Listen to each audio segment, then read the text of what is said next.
What's good, y'all? I don't feel like going live today, but I told myself that I will not break schedule. I will not quit on myself, and I will continue to show up for myself. So I was going to get on here and do my VR thing and work out. I was like, at least I pressed go live, plus I have to work out, so I'm killing two birds with one stone. But I was like, who really wants to watch me work out? So I am live, but I really don't have any agenda to talk about, So I'm here for the sake of being here and not quitting on myself. And showing up every day, because I said I'm going to show up for myself every day, and I'm going to stop the habit that I have of, well, I don't feel like doing it, so since I don't feel like doing it, I don't do it. And so I'm here. How y'all doing? Welcome to the live. There's really nothing going on. I was talking to a friend who their spouse uses, I don't know if I'm allowed to say sex. We're old enough to say sex on social media, right? We could talk about that. There's sex therapists on TikTok and they don't get banned. We'll see if this live gets banned and blocked because I said the S word. Anyway, I have an associate friend, associate, client, whatever ambiguous word you would like to use, whose spouse uses sex as not a weapon, but as a form of manipulation. So when they're not happy, they're withholding sex from them. And they asked me, what would they do? I was like, well, first, I would just, pleasure myself right in front of them. I'm like, shoot, I'm laying in this bed with a whole human next to me, and you're not giving me any. You don't want me to go out and get it anywhere else, so I'm going to get it sitting right here. And I was like, that would be the petty response, but that would be the response that I would have, because maybe in self-pleasure, they will see me and they would like to pleasure. And I'm down for some good angry sex. I'm good for some angry sex. I haven't had angry sex since I was a teenager. Not a teenager, in my 20s. And I think I had angry sex because TV made angry sex look so good. Like, I'm mad at you. I remember distinctly the person that I used to have angry sex with, because we used to be mad at each other. We didn't really like each other. That was a relationship that I was in, that I didn't like him and he didn't like me. I don't even know why we were in. I think he thought I was attractive. I think he was attracted to, my face, my body. And he's a relationship guy, Relationship guys end up in relationships, and relationship girls, but he was a relationship guy. So I probably would have been a girl that he would have just, humped and dumped or whatever, but he's a relationship guy. So he ended up being in like a 3. I have 2 relationships from my history that I always talk about. And those 2 relationships, hey Coco, you're supposed to be editing your book, not on my live. That's why I didn't respond to your messages, because I was like, nope, Coco's supposed to be working, so I'm not going to even distract her with the ding from me. So get off my live, even though I appreciate the likes. Anyway,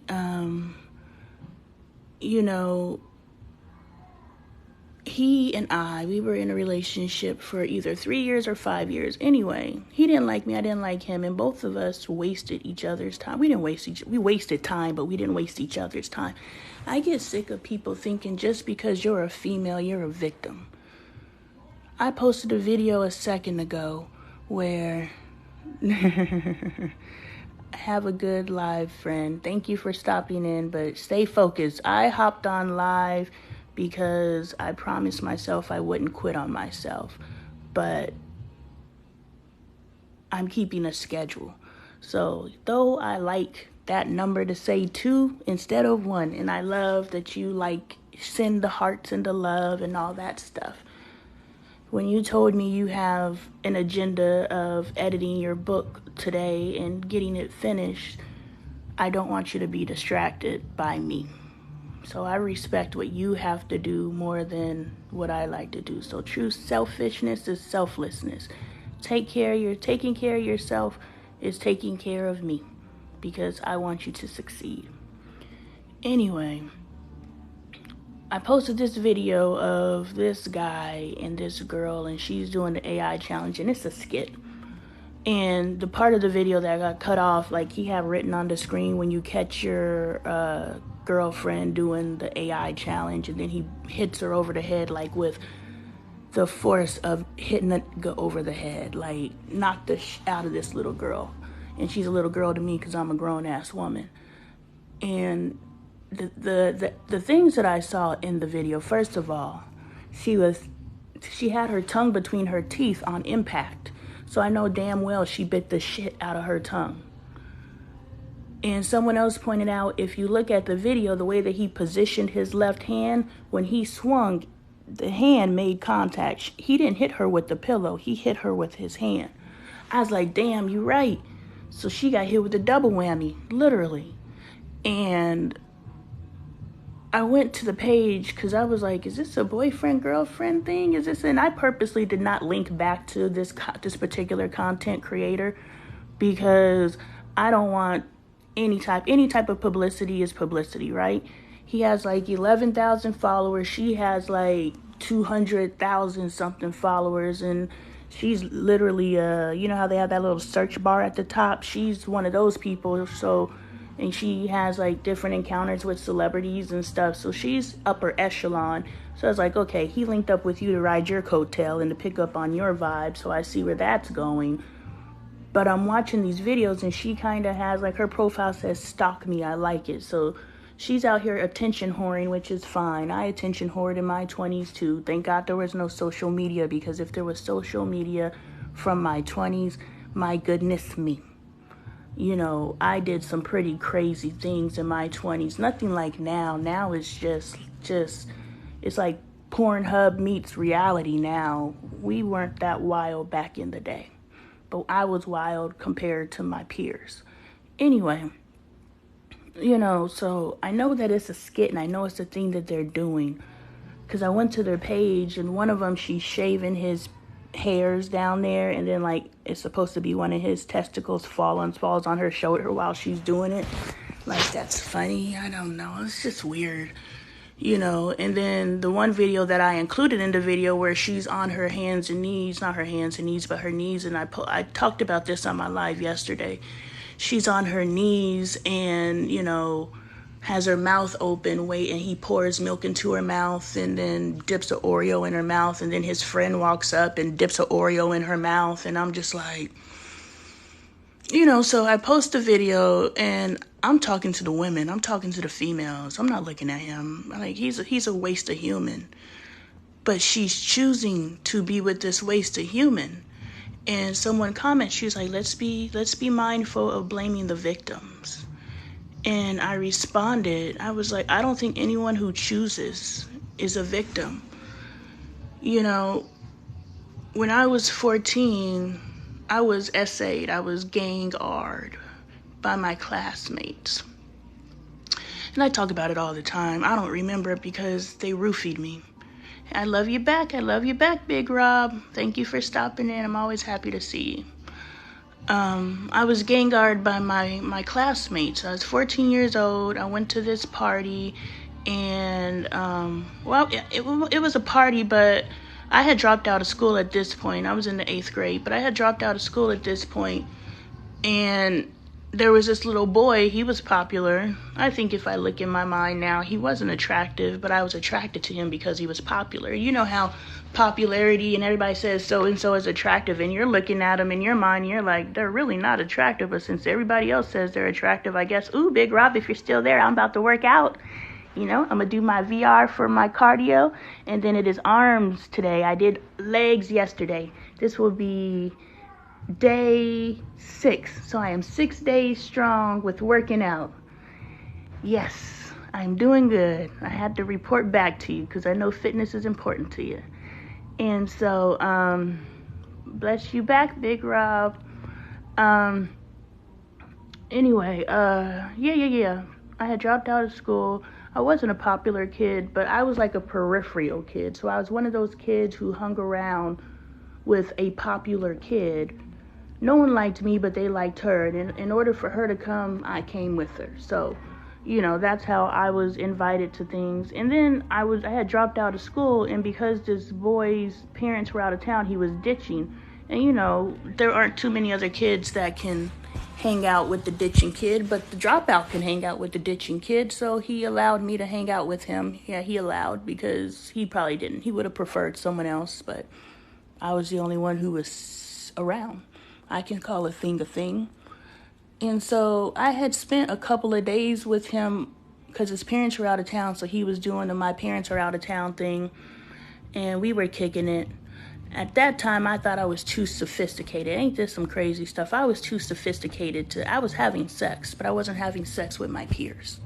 I was having sex with older guys. Like, I thought that was a flex, I don't mess with young boys. I mess with grown men. My God. I'm going through that with my 18-year-old right now. This 27-year-old is trying to holler at her, and I was just like, that's a man-child, my friend. You don't want to affiliate because the man-child just wants to have sex with you, or he just wants to manipulate you, or if he can relate to you, why do you want someone who is X amount of years older than you and he could relate to an 18-year-old? Like, no, go find some you're on your level, because I'm not sure. I don't think she's looking for a relationship. But this 27-year-old man could have a whole life going on, and I'm sure he does. And my 18-year-old is over here and has no way of even being a part of a life with a 27-year-old. Like, they live in two completely different worlds. So it's very apparent that if they connected, it would just be for sex. It wouldn't be for anything more. And again, if he is seeking relationship with a child, we have another issue there. So there's a difference between he just wants to have sex with a barely legal child. Age ain't nothing but a number, but maturity is. So what do you have in common with the 18-year-old? There's some questions that I need to ask this young man.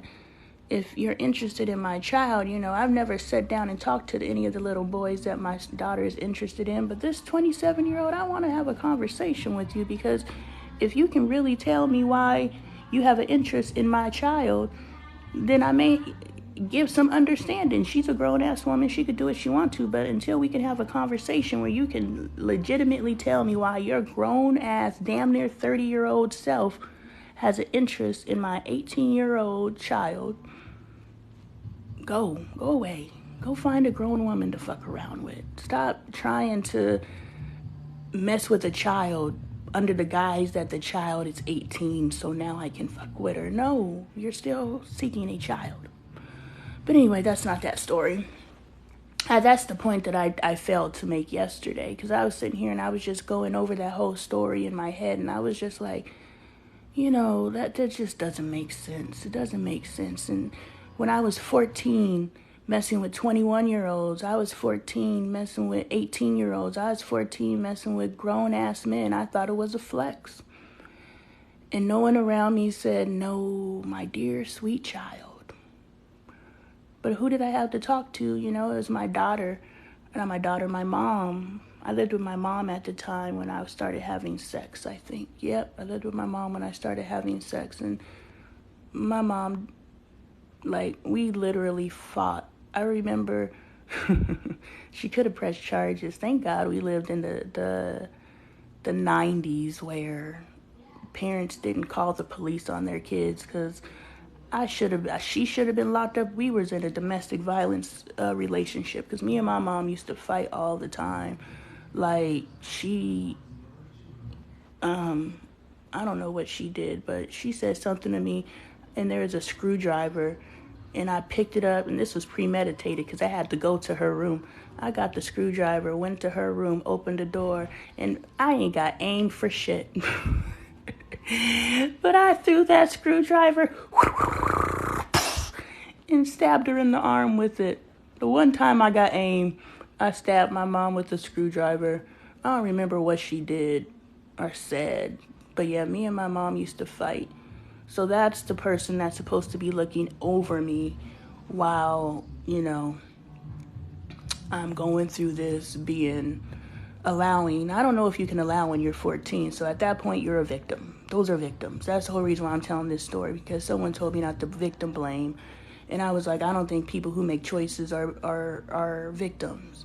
Now, I did choose to sleep with these older men, but I had the awareness of a 14-year-old.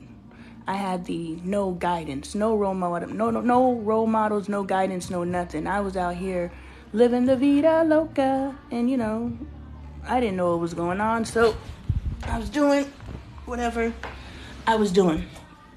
And I'm tired of holding this phone, so I'm gonna put it on the stand because my hands hurt. Like, they hurt really badly. And I'm gonna have to find some solutions to this work that I have to do with my phone because it's killing my hands. They're swollen. I have not been diagnosed with arthritis, but I believe these are arthritic things. My body has swollen since my 20s, and my doctor would just tell me, lose weight, you're overweight, you need to lose weight. And so, sorry, I'm trying to get it down. So, I can't even press these things in. This morning, Michael was like, will you do my button for me? I think that's a perfect level. What do you guys think?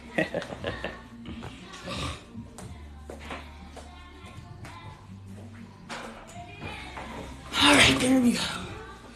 Yeah, so anyway. There, now my hands are free. I got it. Anyway. Yeah, so me and my mom, we didn't really get along at all. And she wasn't a support to me at all.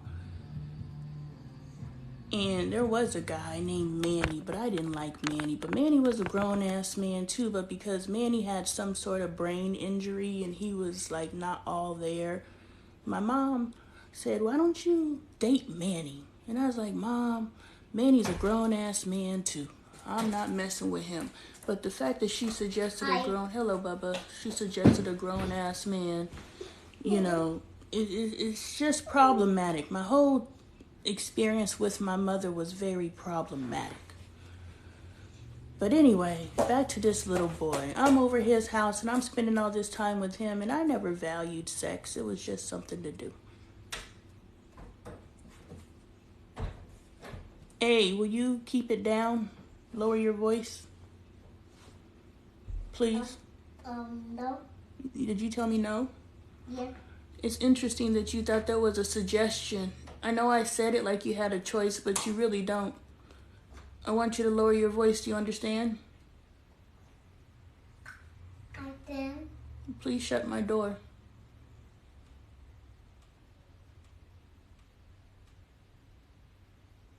Please shut my door. Thank you. And make sure your room is still clean, okay? Huh? Is your room still clean? Yeah. Good job. I'm proud of you. Yeah, so anyway, I was just thinking, I made the connection with Manny because Manny was over 18. I was 14. I don't care if he was 17. I don't care if he was 16. I was 14. No matter how grown I thought I was, I don't understand why a mother would come to her child and suggest she form a relationship with someone that was that age just because they cognizantly, I think I said the word correctly, but just because they're a child in their brain does not mean you go to your child and say, hey, how about you date this individual? Like, come on, mom. I don't know how heaven works, but I really want to have a conversation with my mom. I wish she was alive just so I can ask her thought process. How did she process life? Because she did a lot of stuff, and I understand she was in a drug-induced haze. So maybe because she was in a drug-induced haze, she did the things that she did, but My mom wasn't a dummy. Like, I am my mom. I believe when we have children, when we have children, we replicate ourselves. I won't say duplicate, but it's replicate just a synonym of duplication. I don't know. But we split ourselves off. I have 4 children, and all 4 children are my personality. So, one child is this, the other child is that, the other child is this, the other child is that. So I can look at all 3 of my children and I fully understand them. That's why it's difficult to be a step parent, because you don't understand the kids. You don't understand how to reach the kids. Because that's what we should be doing as parents. We should be seeking the ability to reach our children and to help guide them and grow them, because they're just many versions of an aspect of our personality. And so since they're a mini version of an aspect of our personality, and we have already lived the life that they're about to lead, yes, they're exposed to different technologies and different things are available to them that weren't available to us. But I have 4 children, and all 4 of those children are a manifestation of me, and not a manifestation as I have created them.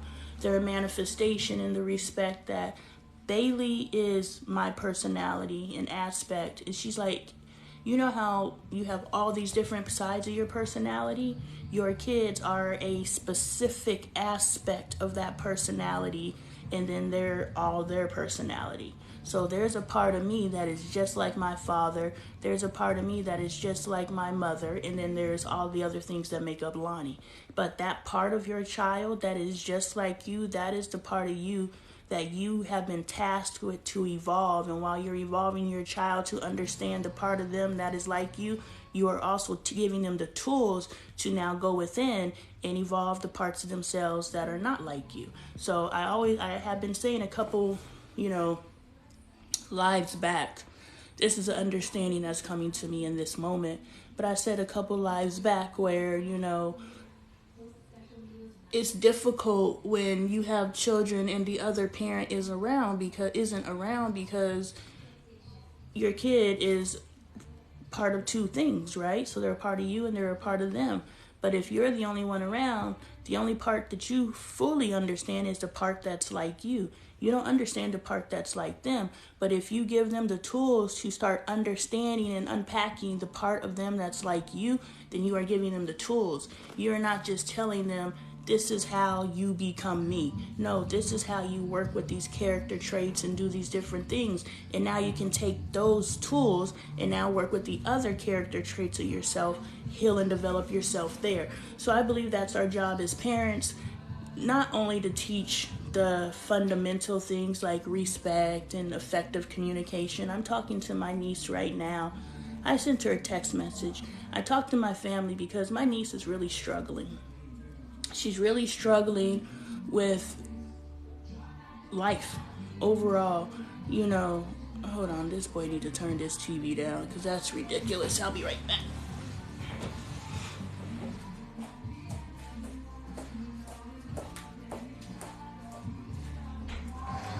Hey, turn that down, please. It doesn't need to be that loud.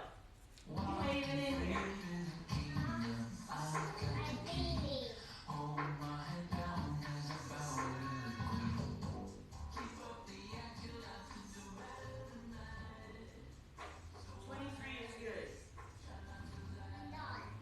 Boy, I'm not arguing with you.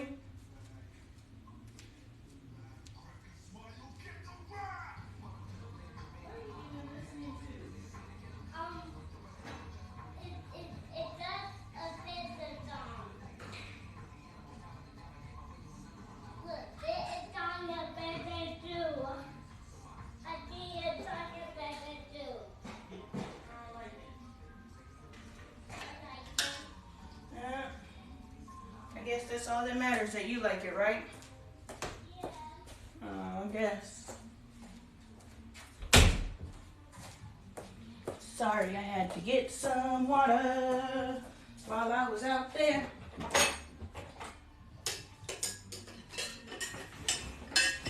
And my sister support Lonnie Taylor Art Tumblr. Available at LoneeTaylorArt.com.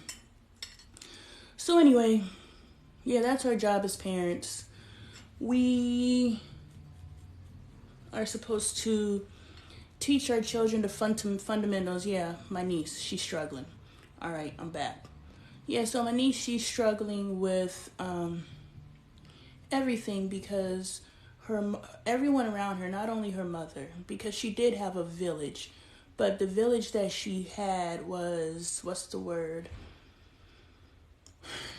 What do you call it when you don't put any boundaries in place and you just let somebody do what they want, and it's in something not encouraging. Anyway, she got to do whatever she wanted to. She got to, to avoid the tantrums. And we have to understand, because Angel was throwing a tantrum yesterday. I was like, Angel, you understand that what you're doing is throwing a tantrum. And I asked her, she had to write her part of the story yesterday. And she's sitting at the computer and she's throwing a tantrum. And I'm just like, Angel, you don't have to write anything. This isn't a punishment of anything.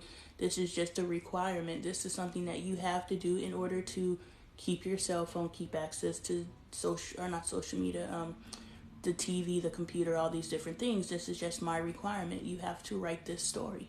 You must get to know yourself by developing characters that help you dive deeper into yourself. Those of you who write, you understand what I just said. But anyway, Angel was at the computer and she was doing her little talking under her breath and slamming around. And I was like, Angel, you do understand this is a tantrum, correct? And she's like, yes. I was like, don't you think you're too old to be throwing tantrums? At what point are you going to stop throwing tantrums? And so my niece, she's 18 as well. And she still throws tantrums when she doesn't get her way. And we all still throw tantrums when we don't get our way, unless we recognize that shutting down our energy, if we recognize that, cussing somebody out when they're not saying and doing what we want, if we recognize any type of verbal, physical, emotional, spiritual, whatever outburst that we may have, in response to not getting our way or circumstances not being in our favor, that's a tantrum. So you're an adult, not you specifically, but you're an adult out here still throwing tantrums because you're not getting your way. When are you going to level up from that? You know what I'm saying? I just finally stopped shutting my energy down when I don't get my way. So I finally stopped throwing tantrums at 42. And we have to understand, back to our pendulum, we have a pendulum and everything. So there's the extreme of tantrums where, your kid is kicking and screaming and doing their thing on the floor, tantrum. But at the infancy of tantrums, you have shutting your energy down because you didn't get your way. At the infancy of tantrums, it's I'm hitting you with the silent treatment. The silent treatment is a tantrum. Denying someone and denying access because they've upset you, there's a form of it's energy. It's energy. Because you can stop talking to someone and you can deny them access to you as a form of putting up a boundary.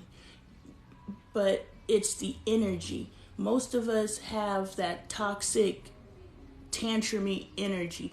I'm not talking to you because I'm giving you the silent treatment. But even though I'm not talking to you energetically, you're going to feel my rage. So there's a difference between, I'm not happy with what you just did, so I'm going to just chill on you for a second. So don't look for me to talk to you. Now you're communicating with them and you're letting them know that you are not going to be available to them. And it's not an angry, I'm not talking to you. It's just, I'm good on you energy. And once you move, it's hard to explain energy. Because with the growth of Bailey's biggest growth point was her learning to stop manipulating her energy as a form of control or tantrum throwing. My hands are swollen, so that's my air quotes for today. As a form of control, shutting her energy down and manipulating people through her energy, which I was very masterful at, so I'm the one that taught her how to do that. And so I realized we accept a lot of, first of all, We're divinity. We're gods. I don't really care what nobody else says. That's what I believe, and I believe it to be true. If we were made in God's image, how are we not gods? I'm going to make you in my image, but I'm going to stop short of making you in my image. I want you to look like me, but you're not going to. No, we're gods. You know, and so if we are gods, all of these negative aspects of our personality that we accept of ourselves and from ourselves, they're not of us. You know what I'm saying? I just got a slick mouth and you got to deal with that. No, you just choose not to control yourself. You choose not to control what comes out of your mouth. Shutting down my energy because people made me upset. And I used to, be okay with when I was 15 years old, I would shut my energy down at 10 a.m. and I would be giving that nasty stank energy till 10 p.m. You understand when you go through the drive-through and the person is rude to you, or you go to the store and the cashier is rude to you and throwing attitude at you, or you out there throwing attitude at random people because somebody cut you off in traffic, or you're having a bad day, or life's not going your way, and so you're treating other people like shit. That's a form of a tantrum. And you're like, well, this is just my personality. No, it's not. This is a behavior that you adapted and you adopted as your own, and you receive it as your personality and a personality trait. But if we're gods, we're divinity, this negative stuff isn't of us. So it's our job to identify those things and correct them. I prided myself in, I would get upset at 10 a.m. and still be mad at 10 p.m. And I prided myself because I worked through, and I identified this at 15. So I've been working through this whole energy manipulation thing since I was 15. And so I learned that, why are you showing attitude to this complete stranger? This complete stranger didn't do nothing to you. Nobody wants to be around you because you just always got a bad fucking attitude. Who wants to be around that? And then you're sitting wondering why you ain't got no damn friends. Bitch, your attitude. Fix your attitude. And if you got a bad attitude, just because people still hang around you and people still talk to you, that doesn't mean that they like you. That just means that they have, received, or they accept your brand of trauma. My husband, when he tells me stories of his grandmother, and thank God he ain't told me you remind me of my grandmother anytime recently, because he never has told me a story of that woman where I was just like, boom, I want to be like her when I grow up.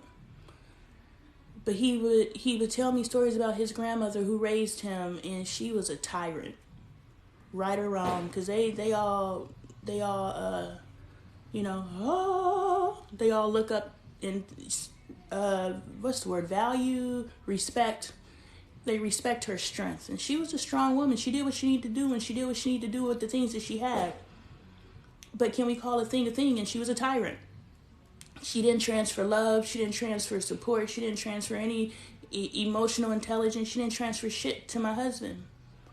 But the people who are around my husband, he said he modeled himself. How you doing, Von Trees? I wasn't going to go live today. I was like 30 minutes late. But, yesterday I talked about not quitting on myself. So I was like, I'm not going to quit on myself. I'm going to show up. I was going to actually just do my VR training. That's why I have on my workout clothes. I was like, shit, I'll just work out on live so I can get my workout out the way. And I could still go live and not quit on myself. But then I was messaging someone. They asked me a question, and I was just like, well, I'm just going to answer it in my live. So at some point, I'm going to answer the question, because I'm communicating, but I'm communicating in written form. And I'm like, don't quit on yourself. Don't quit on yourself. And I was like, is this really quitting on myself? Don't nobody be on my lives anyway. I was like, look, if I pick up my phone and somebody said, hey, I was looking for your live and you're not there. But I was like, did Ricky Lake ever not post a schedule? And I was like, well, Ricky Lake got a whole production team, and she was getting up and getting paid X amount of hundreds of thousands of millions of dollars to show up. I ain't getting paid shit, and ain't nobody on my lives, ain't nobody looking for me, so ain't nobody gonna know if I don't show up. But I was like, I know if I don't show up. So I was late today, but that's why I'm laying in my bed, because I really don't feel like being here. But I'm gonna run my mouth regardless. Hold on, let me put my logo up front. There you go. Thank you, sis. Let me go ahead and I appreciate your support. You could get your sister support Tumblr at LoneeTaylorArt.com, So that's why I'm here laying in my bed, and I kind of like the, just come as you are aspect of it, but I understand that that's not professional. I don't know if my closet is any more professional, but I kind of like this sister girl vibe where I'm just talking and chilling, no set agenda, which is the same, but I was trying to be more structured, but I'm here, and I'm happy you're glad that I'm here. I'm happy you're here too as well. Thank you for all the hearts and the love. But anyway, we have to check ourselves literally before we wreck ourselves, because we ruin our relationships, and some of those relationships that we ruin were valuable relationships. You know what I'm saying? I wonder why. Oh, it's probably because of the lighting that it kind of looks blurry. I don't think my camera is dirty. I just think it's the lighting. Some of those relationships that we have ruined because of our attitudes, and we just think that our attitudes are a part of our personality, so accept me or get going. No, we need to stop accepting mediocrity from ourselves. And when I say mediocrity, I mean anything that's better than your best self. Only you know that. If you accept who you are, how you are, and you think that you've reached this pinnacle, and this is the conversation I have with my husband all the time. He's like, I'm 49 years old. I don't need to change. You don't need to change, but for you to say that you don't need to change means that you've reached your pinnacle. The best Andre that you can be in this lifetime, you feel you've reached that. Is that what you're telling me? Nah, I could always change, or I can always, get better. Well, then, nigga, you ain't done. So for me to come to you and say, hey, the way that you talk to the kids, or the way that you have a deeper conversation with your kids, or these things, these are ways to improve your interpersonal relationships. Now, you can choose to maintain the interpersonal relationships that you have at the level that you have them, at the level that you've been taught to maintain interpersonal relationships. Dre's mom calls him every now and then, to complain, because if we pay attention to our conversations, they're all just a series of complaints. I'm going to call you. Ooh, let me call someone. We actually get excited to call so-and-so and let them know about something negative going on. So his mom calls and like, oh, dog sick, husband's in the hospital, your sister, pregnant again. Just a series of, how can I make my life seem as miserable as possible so I could set him up to ask him for some money? And I'm curious, because both of us are very vocal about the financial space that we're in. He's vocal in the respect where he's just like, I'm at the lowest point in my life financially, but I'm going to bounce back. He's coming from the machismo perspective, and I'm just coming from the perspective of, I've been here before in my life, and what did that look like? How can I learn from this? What can I learn from my past to navigate my present and to make sure that I'm not here in the future? So I'm speaking from that perspective, but we're both very vocal. The reason why I bring that up is because I wonder how many of his family members still be calling him, asking him for money, and how many of those family members have called him and said, hey, I got you. And I said that to him, and he was like, they ain't got no money. I was like, if they got money for a pack of cigarettes, people have sent $3.95 to my Cash App, and they don't know me. These are complete strangers on the internet who have been touched by one of my messages and put a tip in my jar, and it's $5. So you can't tell me that your family ain't got it when you need it, especially when your Netflix bill is $22. Ain't nobody got $22 to help you pay your Netflix bill, but they want to call you and ask you for hundreds of dollars when they got stuff going on. I was just like, and so when I made my Facebook post, and I read my Facebook post on here yesterday, I was supposed to send you that info, Vaughn. I don't know about how I would say it. I don't know what my Facebook user information is, but I'll figure it out. I'm going to message you. I'm going to remember.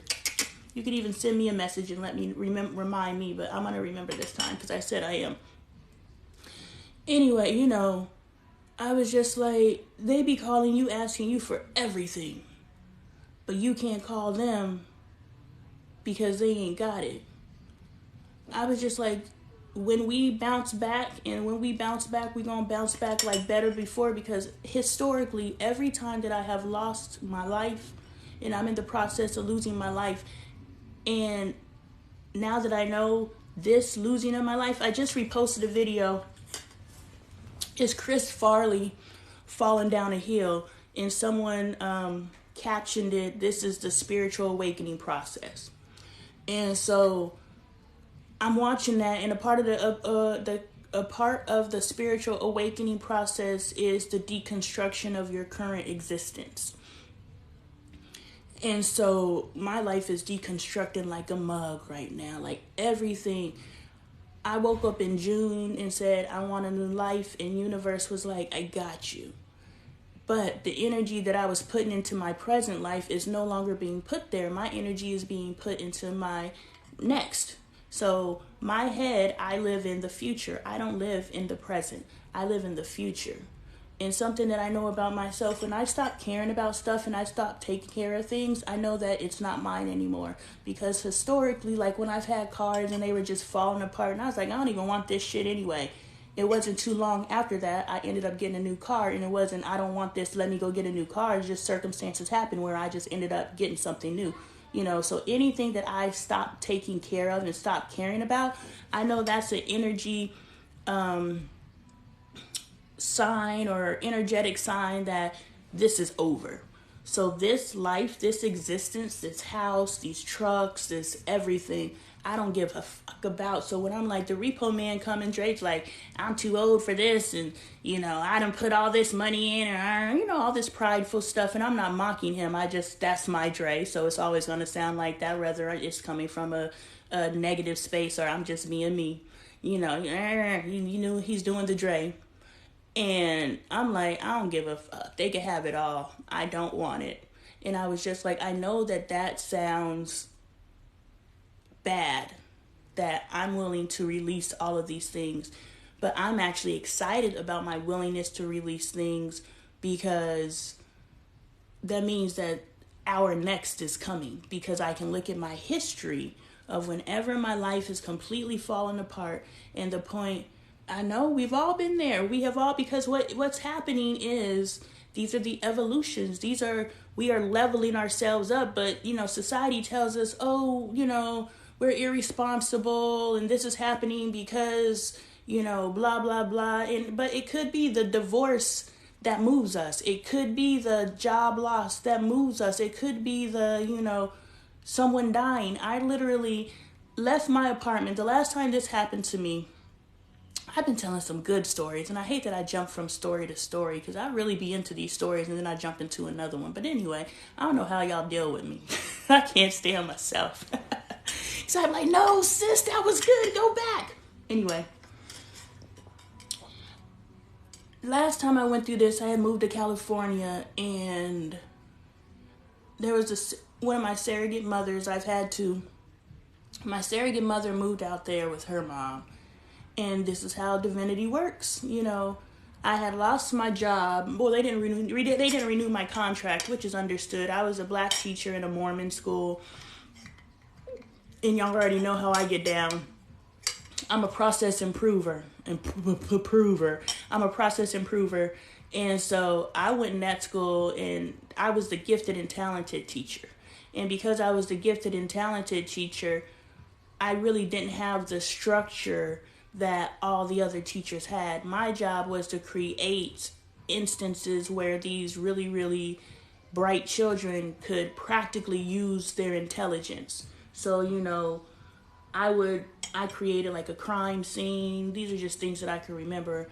A crime scene where they had to use their drawing skills or their mathematical skills or their whatever skills so that they could solve the crime. Or, we built different structures out of popsicle sticks, and we did the Oregon Trail. It's so funny because I can't spell for which is funny, because one of my punishments as a child was to copy pages out the encyclopedia and the dictionary, but I cannot spell, so I definitely have a block from that. So that's why with me and my daughter writing this story together, I was like, it can't come across as a punishment, even though it started as her punishment, because I don't want her to create a block towards it. I love language. I love words. I have a vocabulary. Well, yeah, because you had to to copy pages out the encyclopedia and copy pages out the dictionary as a punishment. But I can't spell, period, you know. But anyway,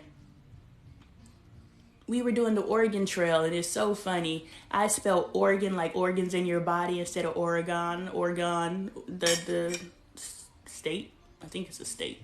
Anyway, I don't know geography either. We used to have to do states and capitals in high school in order to get out of, I think it was history, whatever teacher that was, geography. I don't know what teacher he was, but anyway, it was extra credit. It wasn't a requirement. So every time he was like, "Are you doing the states and capitals?" I was like, "Is it a mandatory grade?" "Well, I'm not doing it." So, Oregon. But I spelled Oregon like inside your body instead of Oregon like the body of land. And so my students was like, Mrs. Taylor or Miss Taylor, you spelt that wrong. So I had to go and edit my slide real quick. My kids are so freaking smart. Anyway, so I was a gifted and talented teacher, and they had this file. I say file, but it was on the computer. But they had this file of activities. So these kids who were in gifted and talented, and they've been in this school since, some of them since kindergarten. So these kids were in this school since kindergarten, do the exact same activities year after year after year. And so I got in there, and first of all, these activities are whack as fuck. Who wants to do this?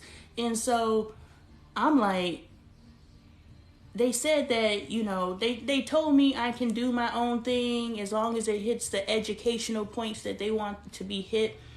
But that stuff was whack. Y'all know I came in there with the black girl magic, and they hated my ass. So the kids loved me.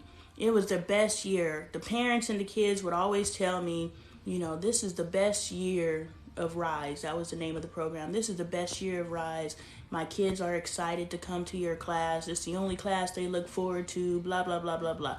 I was the best fucking teacher that school has seen. And I coached those children. That's why when Angel's like, she's challenging me with writing, I was just like, I can teach you some stuff. I can elevate your skills. I'm not saying I'm the best, but I could give you some tools to take you where you need to go. Anyway, they had 2 different competitions that I was responsible. I was responsible for the speech competition, and I was responsible for this. It's Odyssey of the Mind, where these smart kids do smart stuff. They had never placed before me, or it had been years before they placed. Odyssey of the Mind, we got 3rd place. My team did, and I think we got one. We didn't get first, but we got a place in there. It might have been 4th. Anyway, we placed. And at the speech competition, my kids took crowns, and the kids that I coached after that speech competition, first, second, every year after that, until my kids were no longer at that school. So I fostered excellence from those children, but the people didn't like it because I was different. I wasn't going with the grain. I was going against the grain. I wasn't going with the flow. I was going against the flow. And then, some other things happened during that time. So when it came for contract renewal, they were like, yeah, we're good on you. So I was at the end of my contract. They didn't renew my contract, but I had already decided I wasn't going back because the stress from that job manifested in my body physically. So my right arm would tense up, and it would be stuck like this. Like I couldn't straighten it on Sunday. And as the week progressed, I could slowly straighten my arm. And by Friday, I could straighten my arm. And it happened every Sunday. On top of, I lost a palm size in the center of my head. I lost all my hair in the center of my head because I was so stressed.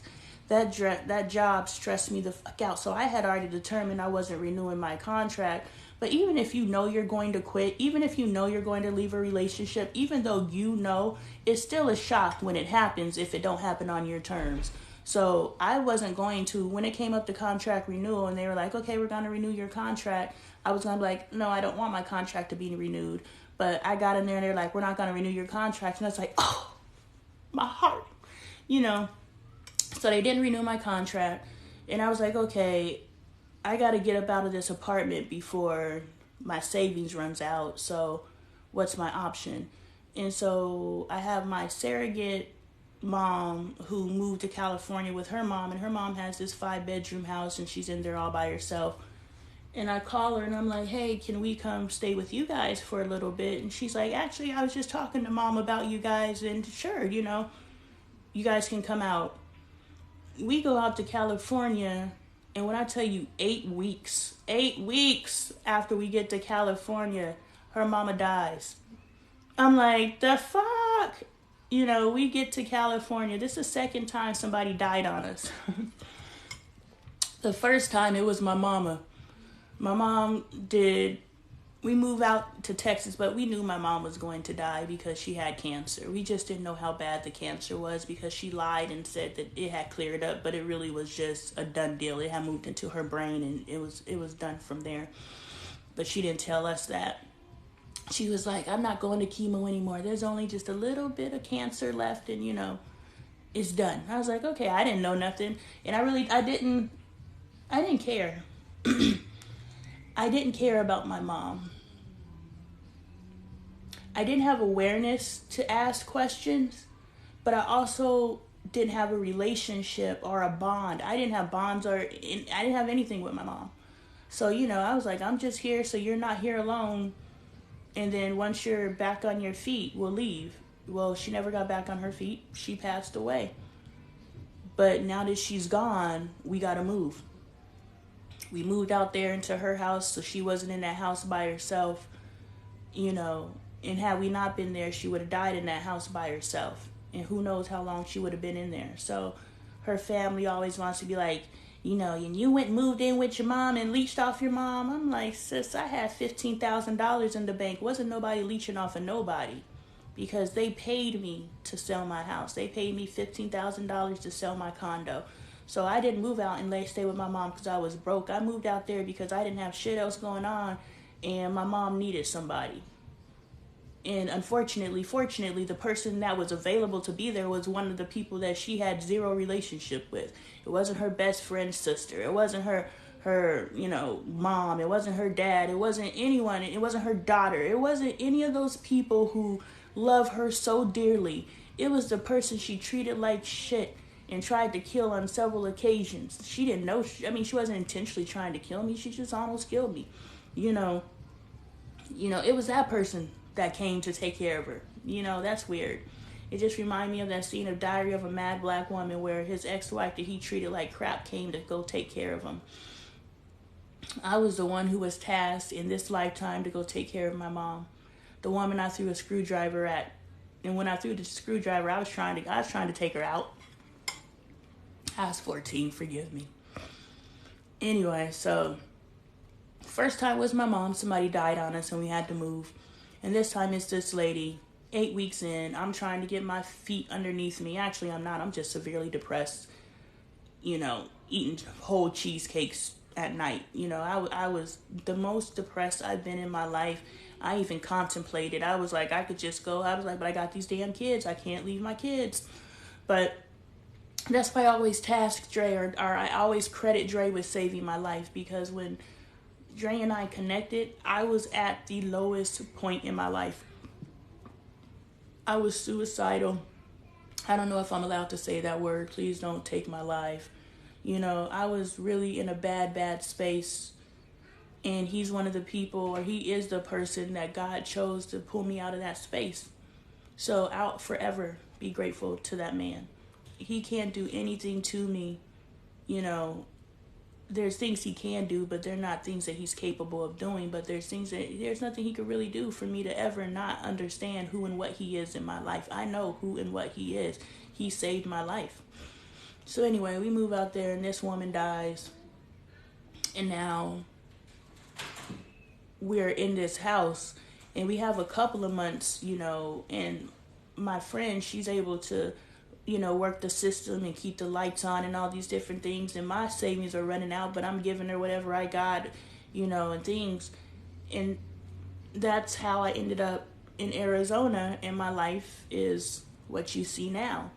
And So that's the story, just a Cliff Notes version. That's not the detailed version because that's not what I'm talking about. But I'm talking about the last time my life completely destructured or reconstructed, whatever, deconstructed. I don't know what the hell the word is. You know what I mean, though. Fell apart. The last time my life fell apart, it came back better. And every time that my life has fallen apart, it's came back better. So now that my life is falling apart right now, I'm actually excited. And I can learn from my past because the last time I was here, I was just, crying and feeling like God hated me and all these different things, But this time I'm like, did any of that help you? You went through it regardless. You went through it regardless, right? Did being negative help you go through it? Did complaining help you go through it? Did stressing help you go through it? Did any of these things help you go through it? Because you're going to go through it. It's the attitude and how you choose to go through it that's going to determine how you go through it. And so this time, I'm just chilling.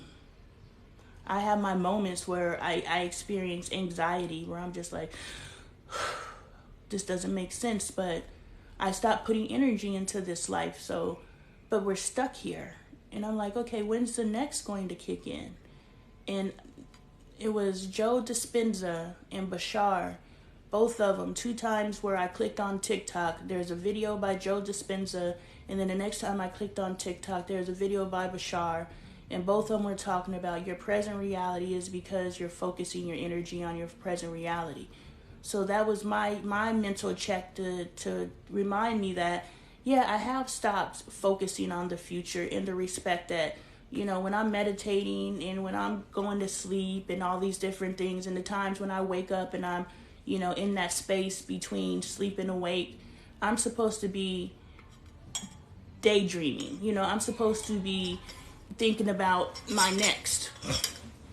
And so I'm being intentional. I'm seeing myself doing interviews, and I'm seeing myself on panels, and I'm seeing myself traveling and teaching and doing all these things, because that's the reality and the space that I'm calling into myself. So it's not enough to maintain my energy in this space and to keep my vibration where my vibration needs to be. It's also for me to stay forward focused and thinking and living in the future as much as possible. So that means, when I'm driving down the street or I'm walking down the street, I'm not walking down the street, I'm in my Maserati. I'm not in this house. I'm in my house that I built on my land, and all these different things. So I mentally have to always be visualizing. And that's how you call into your next reality. And a part of that is cleaning up your mental space, cleaning up your spiritual space, cleaning up all those different things. And okay, then stop. And turn my fan back on. It's hot. I don't think it's funny. No, not that fan. Turn on the fan where you just flip my switch. Yes. Thank you. No, turn it back on. It doesn't need to be a back and forth. You're playing games that don't need to be played right now. Now go. Go play and have fun before Michael gets home and he takes the TV back. Because when he gets home, you're going to start crying because he won't let you watch what you want to watch. Yeah. I know. So, but the cool thing is you have hours while he's at school to do whatever you want to do. Play with the toys you want to play with. Do the things you want to do. So go enjoy it. Bye-bye. Bye-bye. Turn that light off. I don't think it's funny. Bye. So back to my niece. She is a colossal temper tantrum thrower. And now she's an 18-year-old woman throwing temper tantrums. And she's able to be in what is really funny, because I want to laugh too. And I said a lot, so you got to point that out to me. What's funny? But, you know, I was talking to Dre and I was talking to Bailey because Bailey is a part of the decision making. You know, Angel's a part of the decision making. I even asked Michael and Kaden what they think about things, you know. But we're all a part of the decision making. So I asked Bailey and I asked Dre, I was like, what do you think about, you know, so and so coming to stay with us for a month? I was like, I think I could really be effective in her life and I could really help her if she were with me 24 hours a day. Not 24 hours a day, but more than I see her once a week or I see her once a month or whenever, or she texts me something when she has an issue. If I can have her hands on, I can help her evolve out of this space that she's in. And I text, Bailey said okay. Dre was, you know, but he said okay. And I texted her and I was like, hey, what do you think about coming and staying here for, you know, a month and we do some work? And her response was, have you talked to my mother? And I was like, yeah, I talked to your mother and she said this is a good idea as far as she's concerned, but you have to agree. And she just didn't respond to me. And so I left it for about 2-3 weeks. 2-3 weeks I didn't say nothing to her.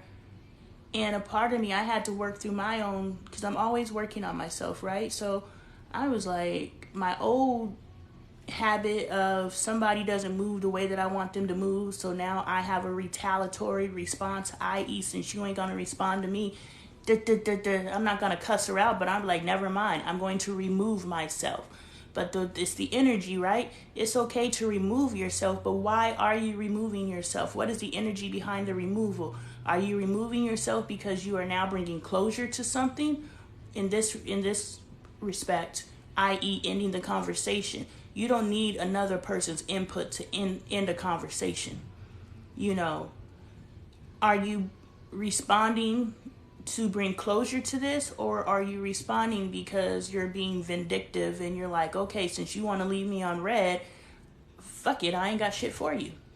You know, and so I had to check myself, because there was a time in her silence where I was going to be like, you know what, never mind. You know, you can't respect me enough to respond to me, then shit, figure this life out on your own. You know, and we respond to our family members that way. We respond to our friends that way. We respond to our children that way. And we really leave our kids out there. We leave our family out there. But these are the people that we love. We leave our friends out there, and those are the people that we love. You know, never mind. Anyway, so I finally texted her, and I was like, hey, I'm sending this text to bring closure to our conversation. And I'm demonstrating for you, hey, how you doing? How you doing? Ooh, he hurt himself. That's a real cry. I'll be back.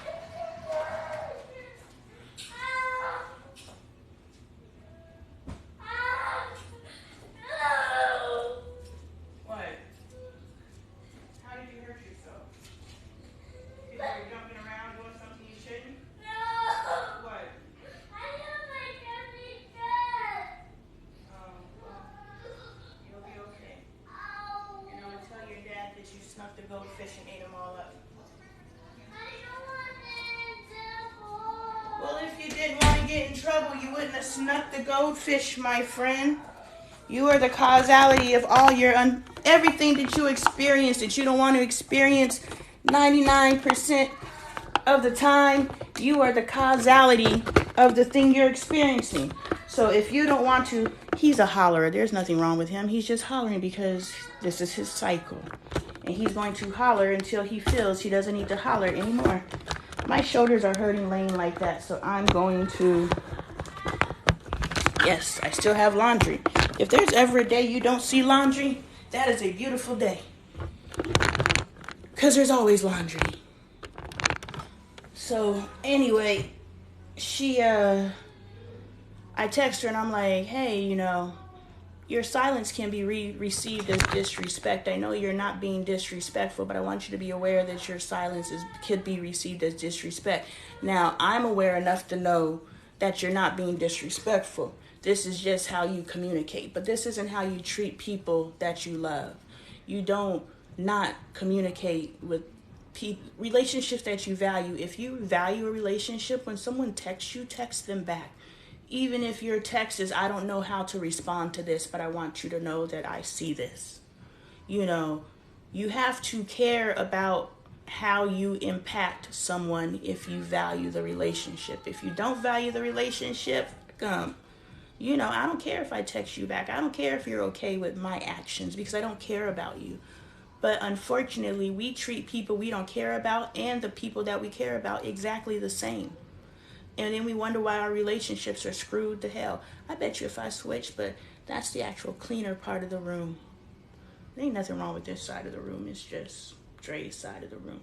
But if I switch and I open the window, I'll get that sun-kiss glow. Get that beautiful skin, y'all. Oh yeah, I gotta go over there and get my water anyway. So let's venture on to that side of the room. Yes, this is the first time I tried to make faces. She reminded me of Little Kim, but these are my first faces. The first time I tried to carve into the wood, I just did little, but those are my girls. Yeah. Let's get that sun-kissed glow. Let the sun shine in. Face it with a grin. Smilers never lose, frowners never win. So let the sun shine in. Yeah, so, I texted her and I was just like, I offered you the opportunity to come stay with us, but I just want us to be on the same page, and I want you to know that that offer no longer is extended, because my energy about the idea of you coming and staying with us has changed, so I just want you to be aware of that. And I don't want you to come back later when you do feel like coming, and then now I gotta either allow you to come and I don't really have the energy to do what's necessary to help you, or stuff's changed. There's always energy. It's all about energy. There's an energy when someone offers something, and there's energy potential shift in between when you receive it or decline it. So if someone's offering you something and you're not communicating, then that opens up the space for the energy to shift. So when I said, hey, do you want to come stay with us for a month so I could really work with you hands on, and she didn't say anything, I got to clean my glasses with the little bit of piece of fabric I got. I was going to work out on live because I'm supposed to go live every day, and I wasn't going to go live. I don't feel like I'm in my room. I'm not in my closet, in my studio. I'm in my room. But I put on my workout clothes. I was like, I could just do a VR workout on live, and then I could say I went live, because I'm working on not quitting on myself. If I say I'm going to do something, I'm going to do it. And so I was like, well, I could kill two birds with one stone. I could work out and just record it on live. I was just like, well, what is the point of that? I guess the point of that is me maintaining my schedule and me not quitting on myself. But, I was like, I'll just press live and just start talking. So that's what's happening. My life is still a classroom. I'm still Lonee Appleton. And if you're not part of the community, please consider joining the community. We are progressive. We are evolving. We're healing ourselves to being open and transparent and authentic. It is only in our authenticity that we're able to heal ourselves. And if you're living a life where you can't be authentic, then you're not healing. And if you are being inauthentic and you think that you're healing, you are fooling yourself. Because the only way that we can heal ourselves is if we're real with ourselves. Back to the niece. So I sent a text message and I let her know, the offer has been rescinded. And I was like, this is closure. I want you to understand, and I'm teaching myself that you don't need both parties to be available to have closure. But it is in the art, not the art. It is in the communication of, hey, This is the finale for me. This is finality for me. For me, I am rescinding the offer. Therefore, this particular conversation is closed. So there's no more what if. That's all closure. That's all the need for closure is the what if space. What can possibly happen because that final conversation hasn't happened. But when you're like, oh, I need closure, we need to talk one last time. You don't need to invite bullshit back into your life, especially when you know that bullshit is just going to bring more bullshit. Look at your history. Pay attention to the patterns. The patterns has shown you that this person ain't nothing. And I'm not talking about my niece, I'm just talking in general now.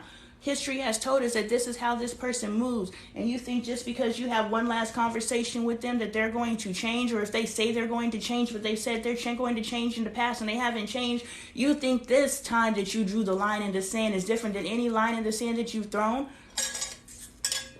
I had a conversation with Dre.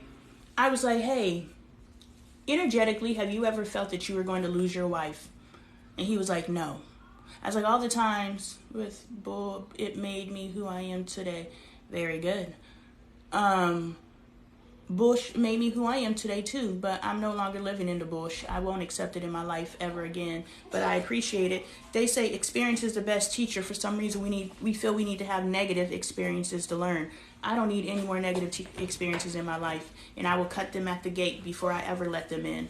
And in that, I am learning something. So we can level up from the bullshit if we choose. But yes, definitely bullshit has made me the person I am today, and that's what I'm doing to work to heal all the people, or all the persons that I am today.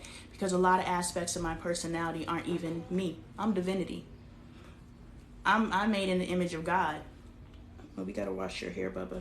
I'm made in the image of God, which means all this bullshit that I have accepted in my life and I have accepted of my personality ain't me. So yeah, it made me who I am, but it ain't gonna keep me where I'm at. But you know, we keep letting people come back into our space, into our circle because of closure. We need closure. No, closure is one final communication from you. You have come to the space where you want to be and you're communicating. Therefore, there is no more what ifs or wonders what's going to happen. So that's what I learned about closure. You don't need the buy-in from the other person. And sometimes you don't even have to talk to the other person. I reached closure with my mom and she's dead. I reached closure with my grandfather and he's dead. You know, I've come to peace and terms with them, but I was able to speak my truth. So closure for me, present day, August, whatever it is, 2023, closure for me is as long as I can say what I need to say and draw a conclusion to this so there is no more space for what if, I'm good. And so my niece texted me back and she was like, I wasn't being disrespectful. I just didn't know how to respond to you and I didn't want to add any additional burden. I know, it's bothering me. I don't want to add any additional burdens to you and blah, blah, blah. I was like, well, then that's how you respond to me. You don't say you don't know how to respond to me. You say, I don't know how to respond to you. Oh, say you don't not respond, period, because you don't know how to respond. Your response is, I don't know how to respond. So now we can have a conversation and I can help you respond and we can both get on the same page. Because if she said, hey, I don't want to be, you know, another kid in the house and I don't know how, then, you know, I was like, we could have had that conversation. But silence, the conversation can't take place. But the whole reason why I hopped on this horn was because I was talking to someone about how their spouse uses boinking. I'll say boinking because I don't want my life to get violated and I don't know what words I can and can't use. But who uses boinking as a form of manipulation, uses boinking, and I'm creating my own narrative. They said one thing to me, what do you do when your spouse won't boink you because they said they're mad and they're always mad? Now I'm just elaborating on that. So I'm just talking, I don't know anything about their situation, but they asked me how to navigate that. And I was like, well, shoot, I got to go live today anyway, so I'll just answer your question in my live. Instead of sitting here typing it while I'm supposed to be on live. Like, you don't want to get up and get on TikTok and get on live, which is what you have committed to yourself to do. But you can sit here and send messages on TikTok. So I had to check myself and level myself up and stop accepting my quitting on myself and show up for myself like I said that I would do. That's why I'm here. Anyway, are you okay? No. Oh, well then you should do the work to be okay. What do you need to be okay? I can't be a big dog. I didn't be my bum, my lip. You bumped your lip? No. Oh, you hit your tooth? No. You bit your tongue? Yeah. Oh, because you were out there, bump jumping. No, don't get on the camera. Go clean your nose first. Go look in the mirror. Your nose is dirty. Go wipe your face. And you may be sick because that looks infectious. I'm not sick. You don't seem sick, but your snot does, so I don't know. We'll see. The rest of the day will tell us if you're sick. Anyway, so yeah, they use boinking as a weapon. And so she was like, or they were like, how do you navigate that? And I was like, well, petting me with just self-pleasure right in front of them. You're not giving me any, so I'll give it to myself. And I can't go sleep with someone else, so I'm going to sleep with myself, and you're just going to witness it. And maybe he'll join in, or maybe they'll join in, or maybe they'll just get really annoyed because you're doing it. So either way, you're going to get some angry boinking, or you're going to let them know I'm pissed off too. So you can be pissed off, and your pissed off manifests the way that your pissed off manifests, but this is the way my pissed off manifests too. So we're both pissed off, but at least I orgasmed. I was like, but when I'm done being petty, I was like, I would have to know some things about the dynamics of your relationship. Do you have communication issues within your relationship? Are you able to talk to your spouse? I'm like, I understand that when you're upset, you don't want to be physically entangled, but you're always upset. That's what Dre told me when we were it's in one of the videos when we were in Jamaica. And I was like, you haven't observed that I have changed? I'm not mad all the time. He was like, well, you may not be mad at the kids all the time, but you're mad at me all the time. And I was like, oh, okay. Boom, let's take that, because in my head, I have shifted energy where I'm not throwing energy around and being angry all the time, but Dre is still receiving that energy on some level, so it is my job to continue to work on correcting my energy levels around him. Because yes, Sunday's his day off. He was home all day, and just some people just get on my nerves. They ain't did nothing, they just get on my nerves. I'm like, I don't feel like being around this person today, but I have to be around this person because they're my spouse. But you energetically don't want to be around them. And so Sunday was that day, and I haven't felt this way in a very long time. But in the past, when I felt this way, I would, energetically let them know that I felt this way. But Sunday was one of those days, and I worked really hard to try to maintain my energy levels and not show exasperation and not show annoyance, and the little silly things that he does. So I'm cognizantly aware that there's still work for me to do on an energetic level for my husband to not feel like I'm always mad at him. And so, but Sunday was a test for me, and I think I did okay. I worked my way through it, but I was cognizant of it. I wasn't aware of it in the past. I thought I had done the work, but he let me know. But there's also the fact that potentially he hasn't updated his lenses with me, If he hasn't updated his lens, it doesn't matter what I do. He's going to see me in the same light that he has seen me before, because he doesn't see me today. He sees me the way that I have trained him to see me based on my past behavior. So even if somebody changes their behavior, if you don't see them through today's perspective, you will continue to see them through the past perspective.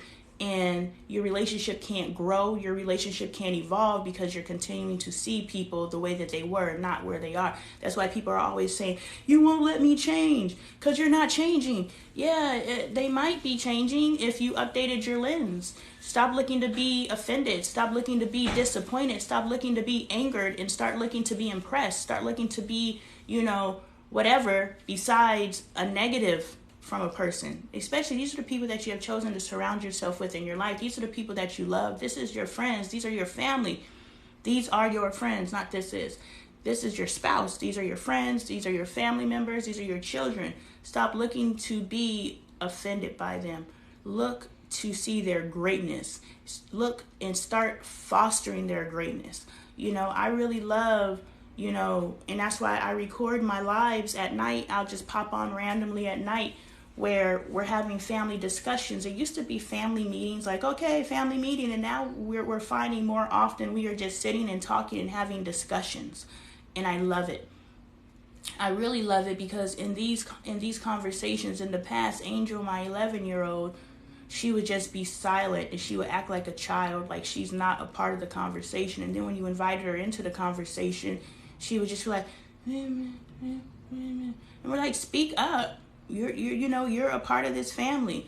You have equal say and equal rights. Speak up. You're not a child in anymore, in the respect that a child needs to stay in a child's place. A child doesn't have a voice.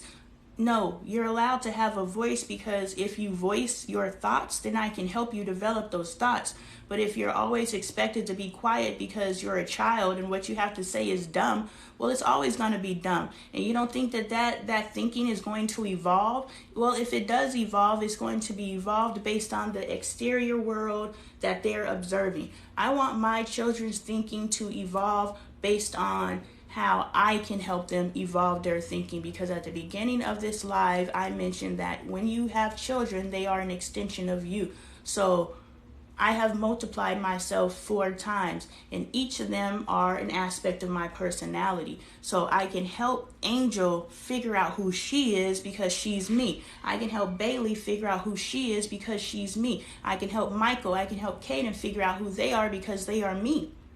And as I give them the tools to figure themselves out in me, I can now give them the tools to figure themselves out in the aspects of their personality that have nothing to do with me. Our children are 2 people. They're their mother and their father. So I can help them figure out the parts of them that are like me, and I can transfer the knowledge so that they can figure out the rest of themselves. Plus, there's aspects of their personality that are completely unique to them. I'm not just like my dad, and I'm not just like my mom. I'm me. But there are aspects of my personality that are like my mom and that are like my dad, that if they would have helped me figure those things out, I would have probably stumbled a lot less. And so anyway, I would have to know what their communication points are in the relationship. If when your spouse is mad, is that a form of silent treatment? Is that a form of, okay, you've upset me, so let's talk about it? Like, if there's communication, then I think that's a simple fix. Hey, I understand that you don't want to be physically entangled, or boink. I'm going to say physically entangled and boink interchangeably. I like physically entangled better. I understand you don't want to be physically entangled with me when you're upset. But can we talk through the things that you're upset about? Because if I'm never aware of the things that I'm doing to upset you, I can never stop doing those things that upset you. Because we fail to understand, in awareness that I have come to, is conflict is not necessary in relationships. It is our job to communicate with our spouses our expectations, and it is our spouse's responsibility to receive that and apply it as much as possible, or communicate why they cannot apply it, or to what extent they can apply it, and then for us to have understanding there. If I say, I need you to call me every 2 hours, that's a ridiculous expectation. But my spouse can then say, I can comply with that, or I can call you every 4 hours, or I can call you when I can, or this is part of the courting process. We need to stop jumping into relationships and truly get to knowing each other. But part of the courting process is, that's ridiculous. And I'm not calling you every 2 hours. I'll call you when the hell I call you. And if that's not okay with you, you already know this is this person's expectation. So this is not a person that you want to deal with. This isn't, I know you want me to call you every 2 hours, and I'll tell you that I'll call you every 2 hours, and then I get into this relationship with you, and I'll call you when I want to call you, and now you're pissed at me every freaking day because I don't call you every 2 hours, because I led you to believe that that's something that I can do. And I said it because I wanted to be in this relationship. But now that I'm in this relationship, I'm miserable because if you hit me with that, I promise I will fight you. You don't want these problems. Stop. Give me that. That's mine anyway. Give me. If you, ooh, you lucky that it got caught on your finger. He came up to me like this. Go do something with yourself. You feel better? You feel better? You look better. Thank you for wiping your nose. Come here. Why don't you go take a nap? Don't you feel tired? No. I know you don't. You go hard. Brooklyn, we go hard. We go hard. All right. Thank you. My pants are damn. No. What I thought too. You say what? What I thought too. Leave my camera alone. Like, that's why you can't be in my camera, because you're just being a disruptor to be a disruptor. Go on. Go get some business. No. Go get some business.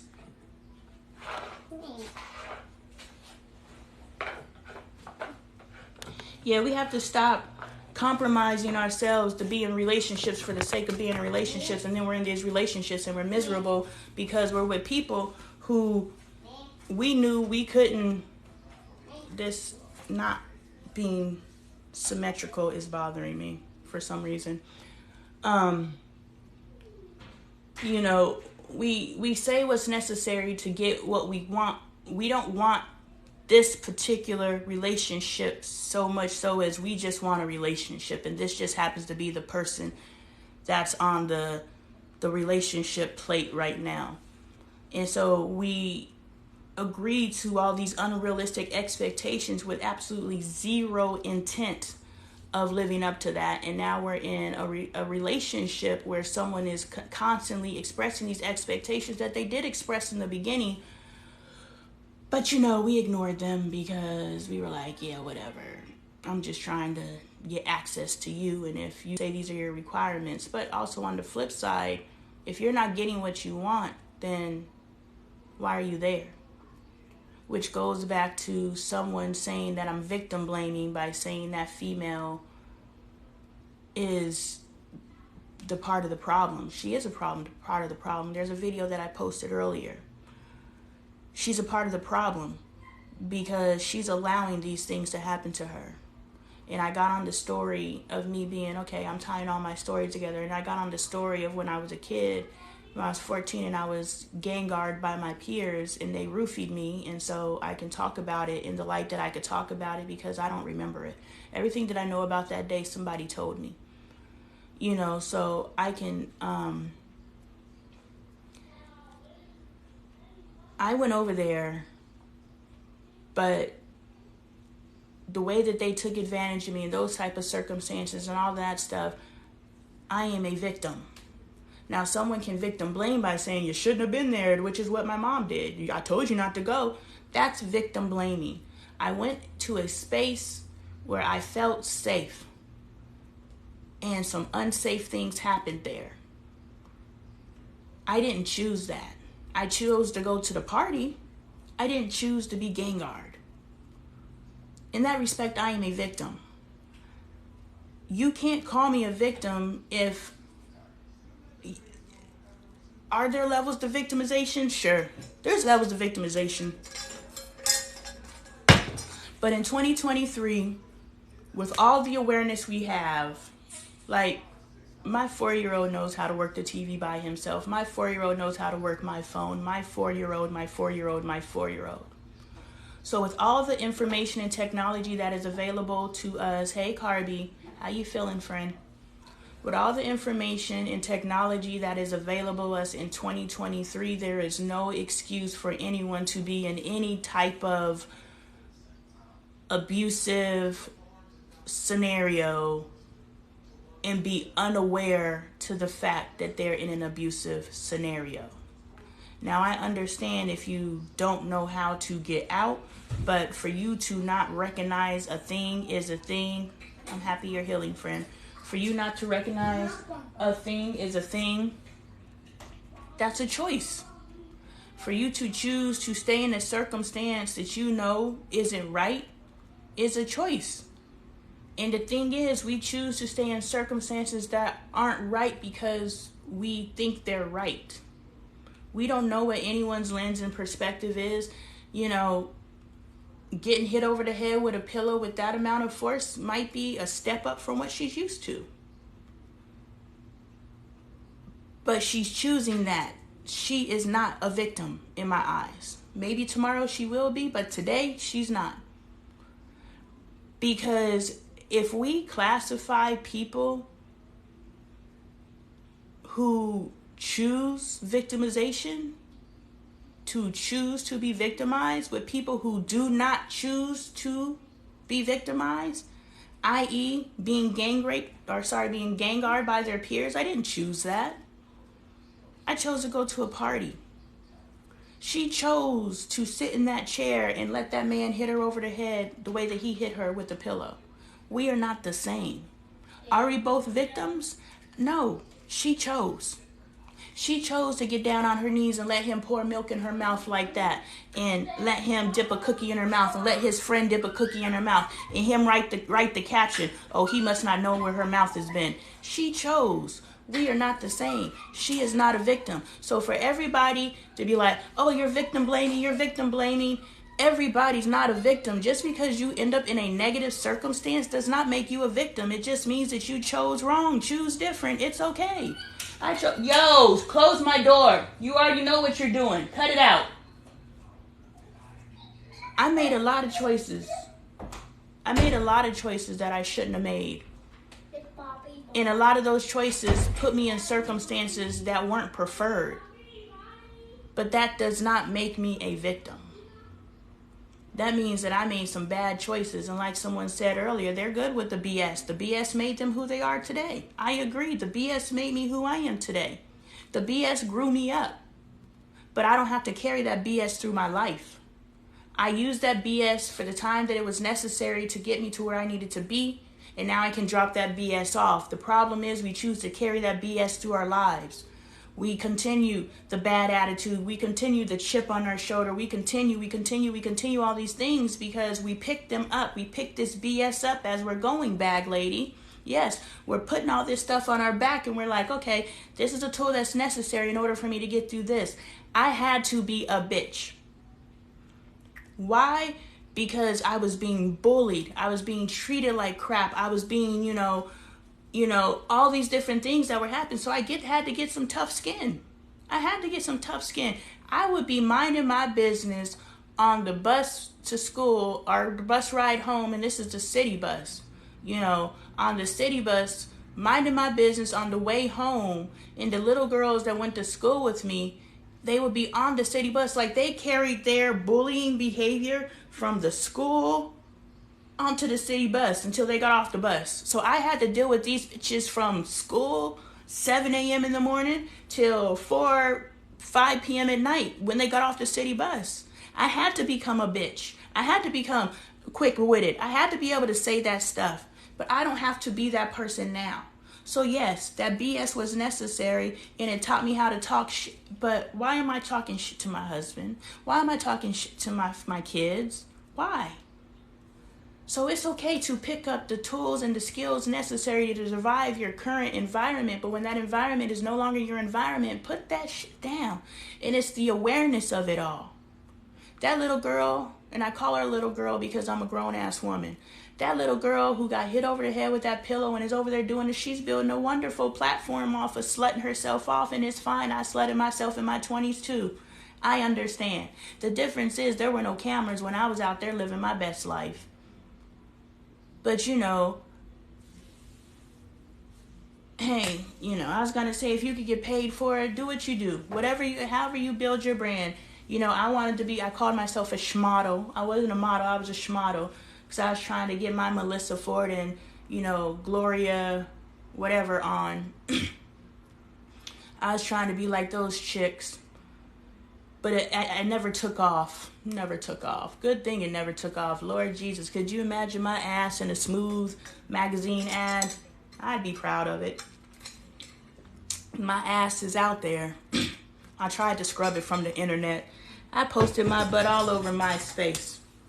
I was like, ooh, look at me. Ain't I sexy? You should follow me. Be a fan of this girl. Yeah. I was trying, but it's so crazy. That was my Trinity Jazz era. But it's crazy. Everything that I've done has always been, if I can get your attention this way, and then I can start teaching. Everything I have done. I did the art. I've written books. My books are all me teaching. You know, when I was modeling, whenever I did interviews while I was modeling, I was always teaching. When I was writing and I would do interviews, I was always teaching. When I did radio shows, I was always teaching. When I did online talk shows, I was always teaching. And I hosted online talk shows and I hosted radio shows. You know, I've done those things. So I've done things to try to get attention. And if I can get your attention, then maybe you'll pay attention. You know, and it's so funny why none of that stuff worked out, because clearly when it's finally working out for me to teach, I'm sitting here on my bed just running my mouth and I'm teaching. I don't have to be all the theatrics to try to get your attention. That means back then, the message that I would have been spitting wasn't the message that people needed to receive. And I'm okay with that. I receive that because I do not want to be a conduit of more toxicity. And definitely, my message back then was full of brokenness. I didn't even love myself. I thought I did. There's levels to this, right? The level of self-love that I have today ain't even the pinnacle. I don't think that I can ever be who I'm trying to be.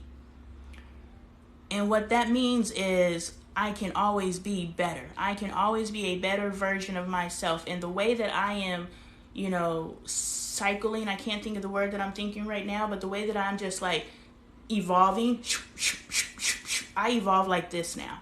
I used to evolve very slowly because I didn't have the awareness. But now that I have the awareness that I could be better, every single moment I'm working to be better. Like someone in the comments earlier said something about they enjoy the BS, you know. I responded in that moment, and then I responded again. And the second time I responded was a much more impactful response than the first one. So in that, I'm constantly leveling up. So once we have the awareness that we can never be our best selves, and that's not being satisfied with myself. I know who the fuck I am. I am very much self-aware, and I know how dope I am. But in that dopeness, I know that I can get doper, which makes me dope. You know what I'm saying? It's not that I think that I'm the cool kid. It's the fact that I know that I can be cooler. I know that I can impress myself more. It's not about impressing y'all. It's about impressing me. Damn, Lonnie, you weren't going to get on live today. You were laid up in this bed and you were like, I don't feel like doing it. Don't nobody watch my lives anyway. I'm not going to do it. Ain't nobody going to miss me. And I almost quit on myself. But I was like, Lonnie, you said that you're in the era of your life, your classroom right now. Life is a classroom. Your classroom right now is for you to learn to not quit on to not quit on yourself. That means every commitment that you've made to yourself, it is your responsibility to follow through. I told myself I was going to fold that laundry yesterday, and I didn't. I could fold that laundry right now while I'm talking since I'm on this bed. But in that respect, I quit on myself. We have to have such a standard for ourselves that even the small things we have to follow through with. It's not just the big thing, it's the small things as well. I'm setting up my TikTok shop so I can start selling my merch through it. And I ran into a snag because TikTok wants you to put the weight quantity and how much does the shipping cost for all these different weights. And I'm like, I have no freaking idea, but they want you to do it all the way to 100 pounds. And I'm like, I don't know how much the shipping's supposed to be for 100 pounds. Like, where am I supposed to get that information from? And so I was frustrated. And I was just like, fuck it. But I was like, no. And I messaged the people and I was like, hey, how do I figure out blah, blah, blah. And I was like, well, that's pretty much all I can do. But I didn't quit on myself. I continuously show up for myself. And that's what we need to do for ourselves. Every aspect of our lives. How can you show up for yourself better? All right, back to using boinking or physical entanglement as a weapon. If your spouse is using physical entanglement as a weapon and they're doing it because they're upset, you need to be able to communicate with them and find out what they're upset about.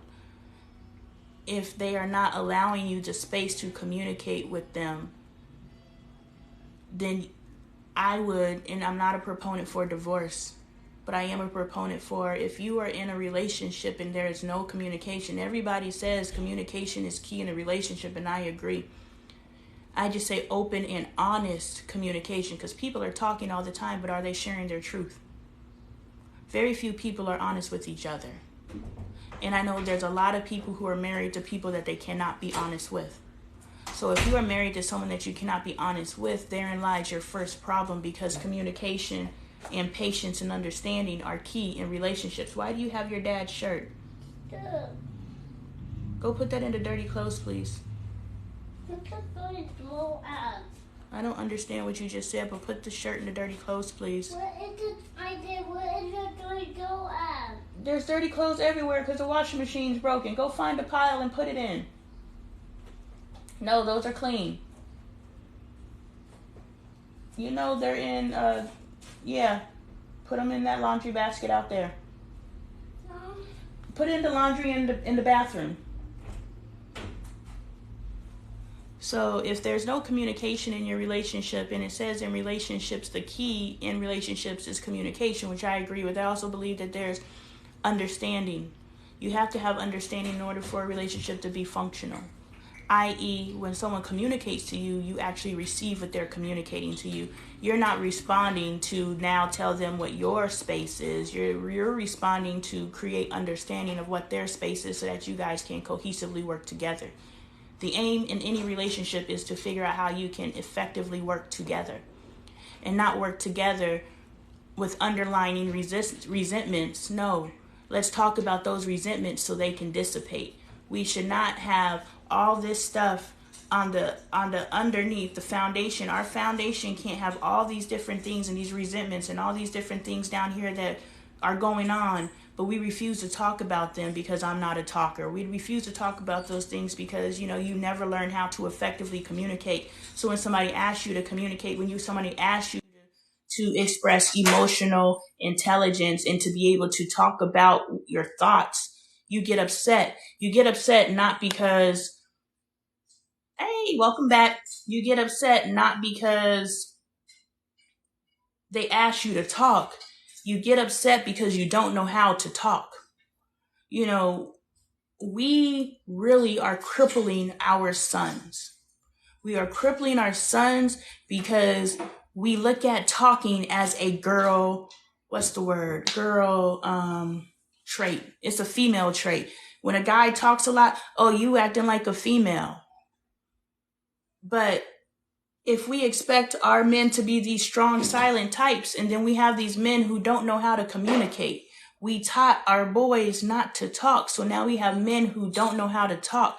We have men who were little boys who were allowed to freely express anger. Now they're men who only know how to express anger. So instead of her husband saying, hey, these are the reasons why I'm upset. Damn it, I'm sexually frustrated too. I want to have physical entanglement too.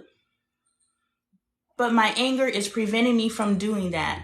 And it either can be I'm using physical entanglement as a weapon. Therefore, I know this is what you want from me and I'm not giving it to you because this is my manipulation tactic. Or it can be, I'm upset with you and I don't want you to touch me and I don't want to touch you. Because there's times when I'm mad at Dre and I'm just like, dude, get around. Don't touch me, So if he's angry and his anger is manipulation, that's one aspect. If he's angry and he just doesn't know how to communicate with himself and he doesn't want to be touched by you because he's upset, that's another aspect. So we have to be able to determine what is the motivation behind I don't want to touch you. And if it's I don't want to touch you and I'm upset, but I don't want to communicate with you why I'm upset, that means that he either doesn't want to get over the upset and he wants to continue to keep all of this toxicity stuff brewing at the underbelly of your relationship. We're building all these relationships, friendships, spousal relationships, family relationships, children, all these different things. We're building all these relationships, and we have this disgusting undercurrent of toxicity, wrongs that have been committed, offenses that have been committed, and people don't even know they're offending you. Like, my cousin asked me, what did she say? I can't even remember, but she asked me a question and I answered it honestly, and she got offended. But she didn't tell me I offended her. So I didn't think, now look, y'all think my delivery is direct now. My delivery was direct in my 20s. So I probably did say something that was not filtered through, this might be offensive. You ask me if you're fat. Yeah, you are. Yeah, you could stand to lose some weight. Now, I know there's a different way that could be communicated. Man, if somebody asked me if they were fat now, I'd be like, what do you think? You like your size? Well, then you're good. None of my business. What do you think? What do you think? And that is the truth. But I also like being surrounded by people who support me. I posted that video where I was just like, y'all, do y'all like my hair? Because not this, I'm actually vibing with this. But I was like, I had this afro on my head and I was like, do y'all like my hair? Because I don't. But I have surrounded myself with a community, and I know you guys are just people on the internet, but shit, I surrounded myself with people on the internet that will gas my ass up. But I also surrounded myself with people on the internet who will let me know. So I know that the people in this community, when I'm like, do y'all like my hair? I don't know. I'm not feeling it, but I don't know if this is a bias that I have in my head of this hair on me, because I love, like, I posted a video, and it's Spike Lee's sister. I don't know her name, Jolie Lee or something like that. And she had the kinky hair before the kinky hair was the kinky hair, like, and she looks fucking phenomenal. But on me, you know what I'm saying? Can I pull this off? There has to be a certain air of confidence to pull certain things off. And I don't feel that I necessarily have the energy to pull this off. Now, I could pull this off. I could walk out and I'd be like, boom, boom, I think I'm cute, but with my hair looking how it looked, it's not that I thought my hair looked bad. I just didn't know how it looked on me, and I wasn't confident in it. So, but it's good to have people around you who can help you in that confident space. You know what I'm saying? I'm not confident on my own, but I know if I go to my community or I go to my friends or I go to whoever and I ask them for their input, I can trust and believe what they say. So then that helps me build confidence, so we don't have to be so confident in every area. There's areas that we need work, and that's one area. My hair is one area that I need work in. I am not my hair, but I've never liked this stuff on my head. You know what I'm saying? And so the only time I liked my hair was when it was in locks. The only time I like my hair when I have it in braids. Otherwise, I don't know what to do with this stuff. Or if I go to you know what it is? I don't know what to do with my hair. That's why I don't like my hair. If I knew how to style my hair, and yes, I went through 11 months of cosmetology school and I still don't know how to do hair, get off my back. But, I don't know what to do with this stuff. And I went through the phase. I had so many hair products, y'all. I had crates full of hair products, trying to figure out now hair products then when I first got in 2010 versus hair products in 2023. But now I'm in a space in my life where I am not my hair. I am not going to get sucked into hair worship. I know I'm not going to do it. Now, there's a space between hair worship and hating your hair. And I need to find that space, because I'm not willing to get into a space where I'm just spending 3 hours deep conditioning my hair. I've done it all. Sitting under the hooded dryer, I've done it all. Having 20 different products and all these different things. My daughter's going through that. She had to find her product combination and all that other stuff. I don't want to do that. Now, I'll go to the shop and pay somebody who has the expertise that could look at my hair and be like, boop, boop, boop, boop, boop, but I don't have the money to do it. So now I got to figure my hair out, and I'm just like, I don't care enough. Just like I don't care enough to figure out how to cook, I don't care enough to figure this hair out. So that's why I will probably end up locking this stuff again, which will then put me in the space where I'm okay with my hair. I don't hate it. I don't love it. Lock it up. I'm okay. So anyway, back to the relationship, because that's the whole reason why I got on this horn. If he is unwilling to communicate with you, where is the relationship? If he's unwilling to resolve anger issues with you, where is the relationship? And again, I'm not a proponent for divorce. I am not advocating for divorce. I am advocating for aligning yourself with someone who is comfortable enough within themselves to heal themselves. Because in healing themselves, they're healing the relationship, because the more they get to know themselves, and most men are uncomfortable with talking. That's what I'm going through with Dre right now. But Dre is finally getting to the point where, he'll walk away and, go do whatever he does, and then he'll come back and then he'll respond, But there are plenty of times when I'm like, well, I would like to hear something from you. And he was like, I'm not a big talker. I was like, nigga, you run your mouth all day about dumb shit. You are a talker, but you can't talk about yourself. You can't talk about your feelings. That's because you're uncomfortable with yourself and you're uncomfortable with your feelings. But, people don't want to hear that. People are like, I'm not uncomfortable with myself. Well, then tell me about you. Man, you're doing too much. Okay, so you're going to shut me down and make me feel like I'm stupid and I'm the problem, when the truth is you're just uncomfortable with yourself. And how are you ever going to successfully navigate this life if you don't even want to get to know yourself? If you're not willing to know yourself, that means if you are moving through life, that means that you are picking up on the exterior world and using the exterior world to help you go through your day-to-day motions, which means those are distractions. But when you're comfortable with yourself, you can go inside and you can figure out who the fuck you are. And now you're moving through your life based on who the fuck you are. And then when someone asks you a question, you can answer it. It doesn't make you uncomfortable, and you can be truthful, and it's just a beautiful space to be in. So if your spouse is unwilling to tell you why they're mad, when I told my cousin, or I answered my cousin question, it upset her. She didn't let me know it upset her until like 2 weeks later. 2 weeks later, she was like, she shut down to me. She stepped away from me. She was giving me that energy, that manipulation. And I should have had standards for myself. And that relationship should have ended way before, but the relationship lasted because we were cousins and we were best friends and we were trauma bonding. But it really bothered me every time she just ghosted me. She just would ghost me because she needs time alone.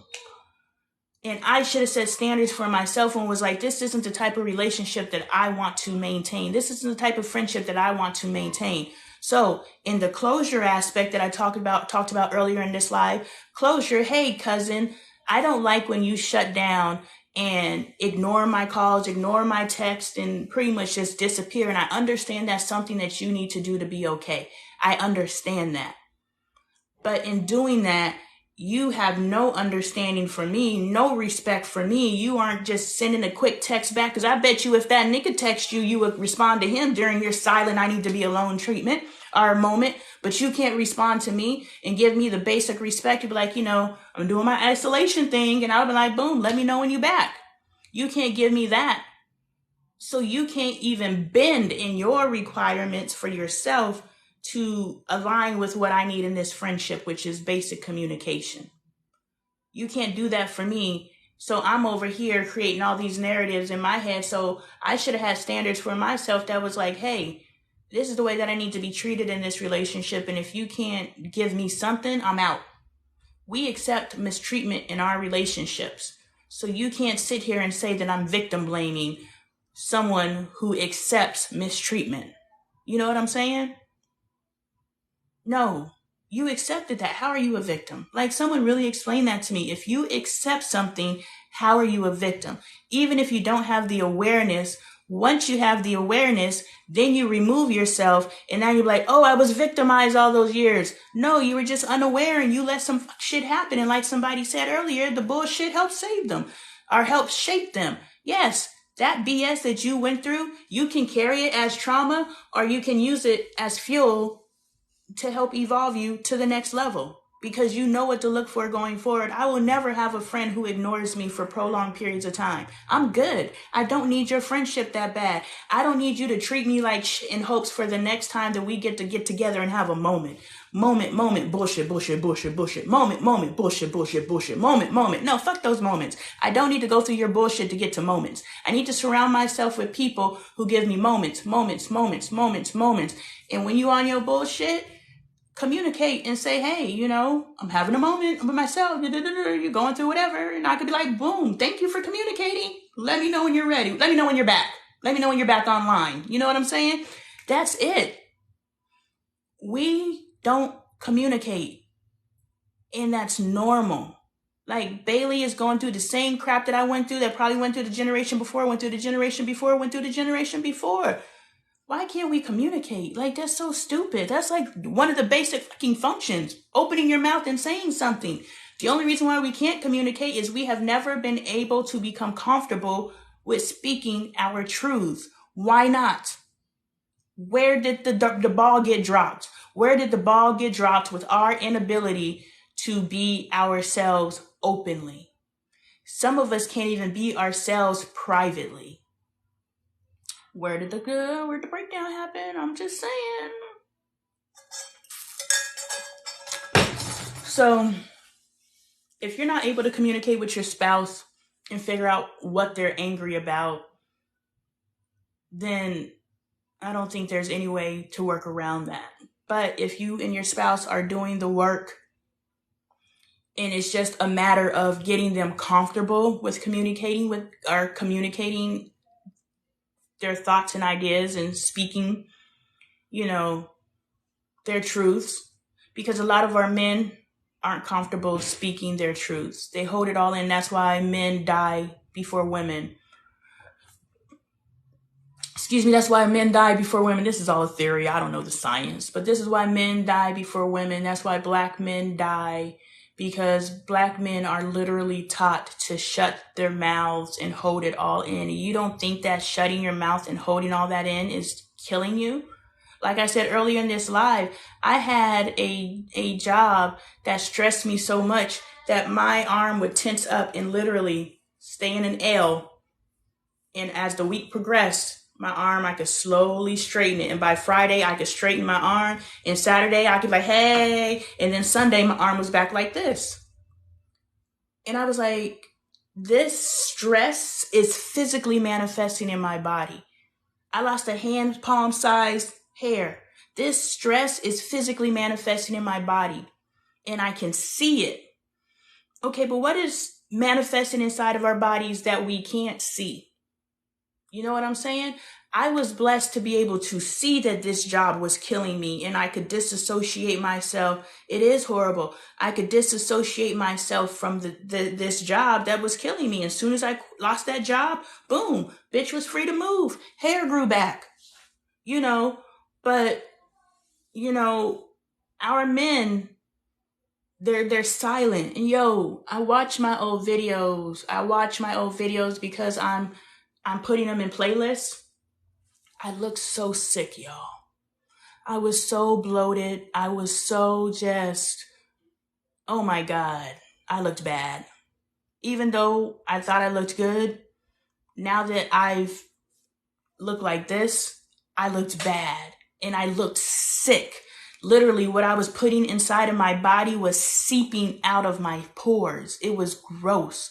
Go look at an old video of me. I stopped eating all the sugar and all that junk. You ain't got to go far. You'll be able to, well, you do got to go far because I post a lot of videos. But if you go into a playlist, go into family, go into the Cleopatra. I think I was still on my bush. Then definitely Surviving R. Kelly, which is my first playlist. Go into my Surviving R. Kelly playlist and look at me. You can see my diet. You can see my lifestyle. You can see everything just seeping through my pores. So I say all that to say, our black men who were once little black boys, who weren't allowed to freely express them, who didn't sit up and have introspective conversations with their mother. They sat there and watched their mother having introspective conversations with their sisters while they played video games. And now we have men who sit and play video games while their girlfriends or their wives are having evolutionary conversations, and they're figuring their stuff out and they're working through their trauma and they're working through the levels on the video game. You know, we must stop setting our boys up. # what's that slash thing? You know, our boys / men up for failure by not teaching them how to communicate, by not teaching them how to get in touch with their feelings, because it's killing them. It's literally killing them from the inside out because they have no outlets. And when they do talk, they're talking sports, they're talking sex, they're talking cars, they're talking working out, they're talking all these different topical things, all these different distracting things, when underneath this hailstorm is brewing. So we gotta really, if you're in a relationship, to tie back to boinking, if you're in a relationship and you guys cannot effectively communicate, is he willing to communicate? If so, you just have to walk him through how to communicate. You have to walk him through. Thank you, Vaughn. You have to walk him through it. I'm teaching Dre how to communicate. I don't know how to communicate either, but I know more than he does in the respect that I could teach him something. I'm not the best writer in the world, but I can teach Angel something, so I can teach something. And then it is our jobs to take whatever a teacher brings to us and apply it to us and bloom it out. What does this mean to me? How can I be better from this? I'm a better person because I showed up and filmed this live. Why? Because I didn't quit on myself. I set a goal and I showed up for it. And this isn't miserable. I can do my lives. If I could just pick up my camera and start recording and I could just start talking, I could do my lives. But when I have to get up and get prepared and set up for that, now it's a job and I don't want to do it. I don't want to. But this I enjoy. I've enjoyed every second of this. I'm just sitting here and just like, hey, my random thoughts today. I've enjoyed it. So I'm going to leave this live impressed with myself. I'm going to leave this live patting myself on the back. I'm going to do it on the live. I'm going to pat myself on the back because I did something that I wasn't going to do. And I said yesterday, this is a season of me showing up for myself. This is my season for not quitting on myself. And if I said I'm going to do it, I'm going to do it. I'm going to get off this live and fold this damn laundry because I said I was going to do it yesterday. So I did not show up for myself yesterday by folding that damn laundry. But yesterday, time just got out.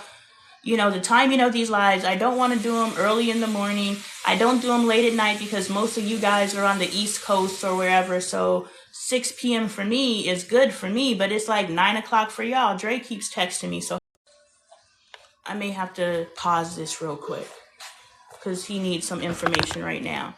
Hopefully you're here when I get back. How do I pause this? I got to figure out how to pause. Yes, sir. What is your difficulty?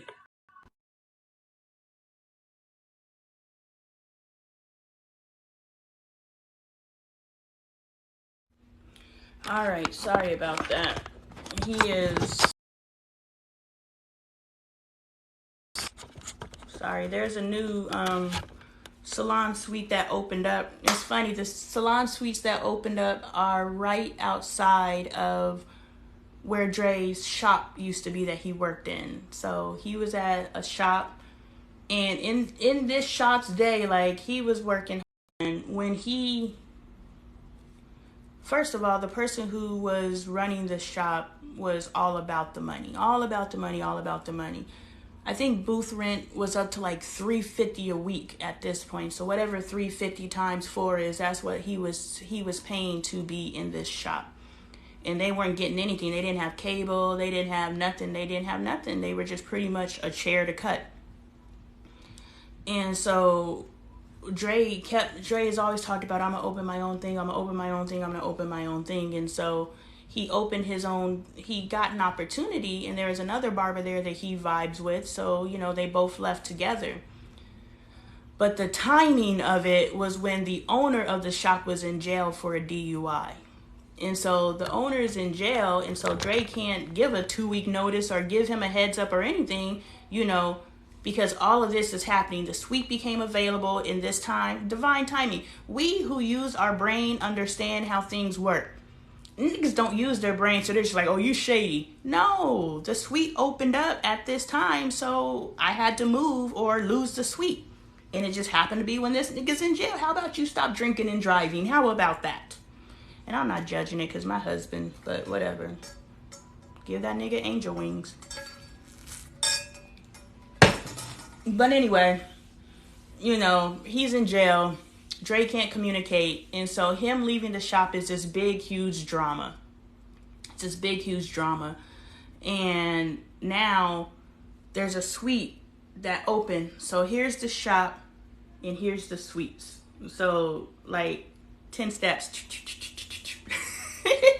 He's now filling out the contract to go into these salon suites because his monthly rent is going to drop like $500 a month, which is beautiful. Plus they have the first 2 months are free. So that's going to free up $1,500 of money that can now come back into the house so that we can catch up some of these bills. Hell. So, you know, it's all, I haven't talked about how you know the breakthrough is coming. You know the breakthrough is coming because first you start seeing breakthroughs with other people.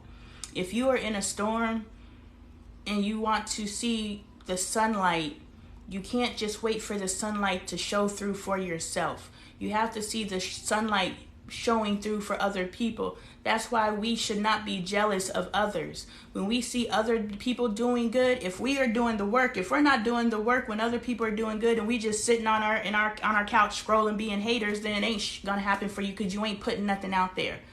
But if you were doing the work, this little motherfucker went and got the, and then it, Kaden! You know, but we see other people, you know, if we're doing yo, what did you do with this marker that was right here? You know, we see other people, things are happening for them, you know, especially other people who are openly talking about the difficulties in their life. Because I talk about this all the time, universal energy, we're all going through it. We're all going through it. Give me the dang marker. This ain't no game, and leave it alone. Kaden, if you don't put the top on the marker, then the marker gets dried out and you can't use it anymore, okay? Okay. So if you use a marker, always put the top on and make sure you hear it snap. Listen, you hear that snap? Yes. You need to always do that whenever you use a marker.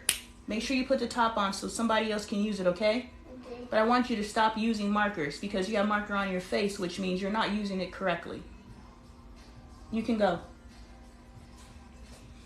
In the past, I would have just told him, don't do that. But now I must empower him so he understands to put tops on markers and he understands the importance now. So now I have to give all that additional information so that he knows, yo, shut my door.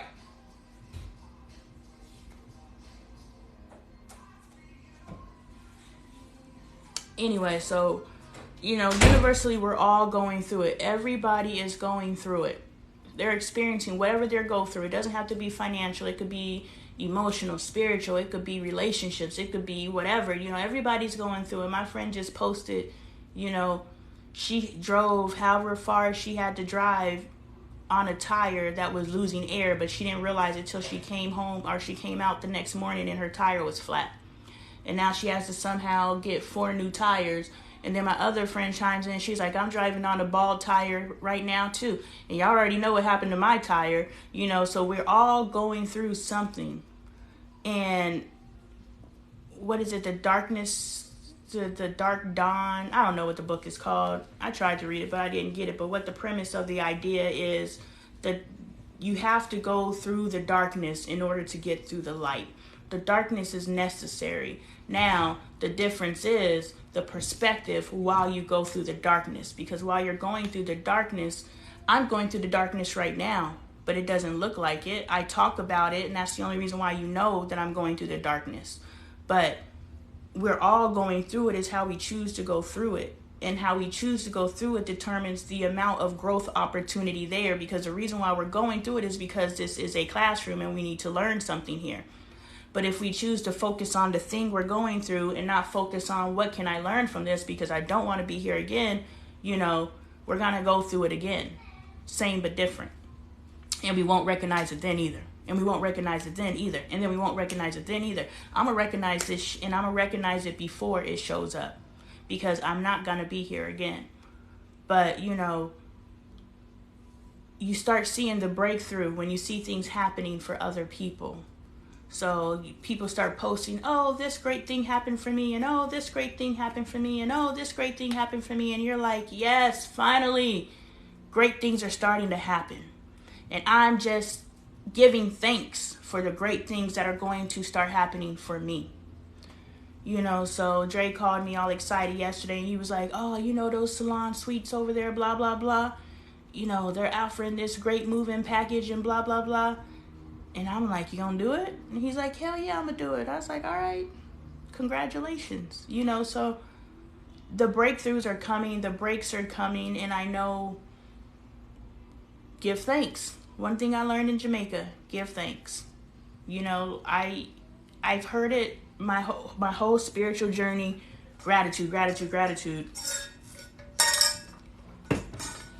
But I saw it live and in living color in Jamaica. I saw people living in conditions that I would have just offed myself. Like, if this is the way that I live, and this isn't coming from a judgmental space, this is coming from a space of perspective. I saw people happy. I saw people telling me, get your mind right. However, how they do it in Jamaica, you can't complain in Jamaica because they're going to check you real quick. Every time I said something like, oh, honey, don't talk like that. No, don't be like that. They don't even let you be negative over there. And again, I was in the hospitality area. But I have to think everybody that I encountered wasn't like that. Every single person. There were 2 people who were, and then once we got to the airport, oh yeah, those people had American energy. Like, they was like, can I help you? So it's not all of Jamaica. So I'm not disillusioned to think that everybody is this way, but I also read energy. And these people that I did encounter are this way. And so it's an energy of just giving thanks and gratitude and being in appreciation for what you do have, making the best of what you do have. Health. My hands are fucked off and I don't know what's wrong with them, and they just keep getting worse. They don't keep getting worse, they just keep getting attacked. Like, I swell throughout my body, and it's just been consistently my hands for months. Vaughn, I've been complaining about my hands forever. My finger is finally, almost to everybody else's size. It's still a little plump, but I've always had swelling somewhere. But this is the longest standing swelling. But I do think a factor is me always holding my phone, me always pressing to make videos, me always typing and extending my thumb to do all these different things. Like, I feel it right here when I extend my thumb.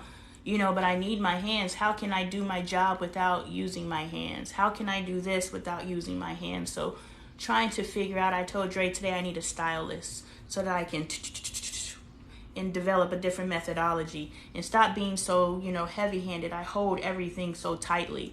It doesn't require that tight grip. But yeah, I know the breakthrough. I know that we are in the breakthrough, whatever that looks like.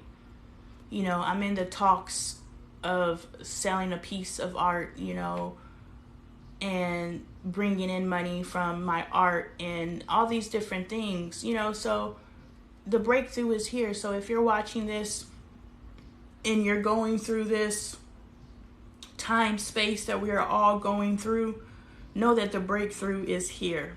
We have made it out, and now it's time for things to start opening up.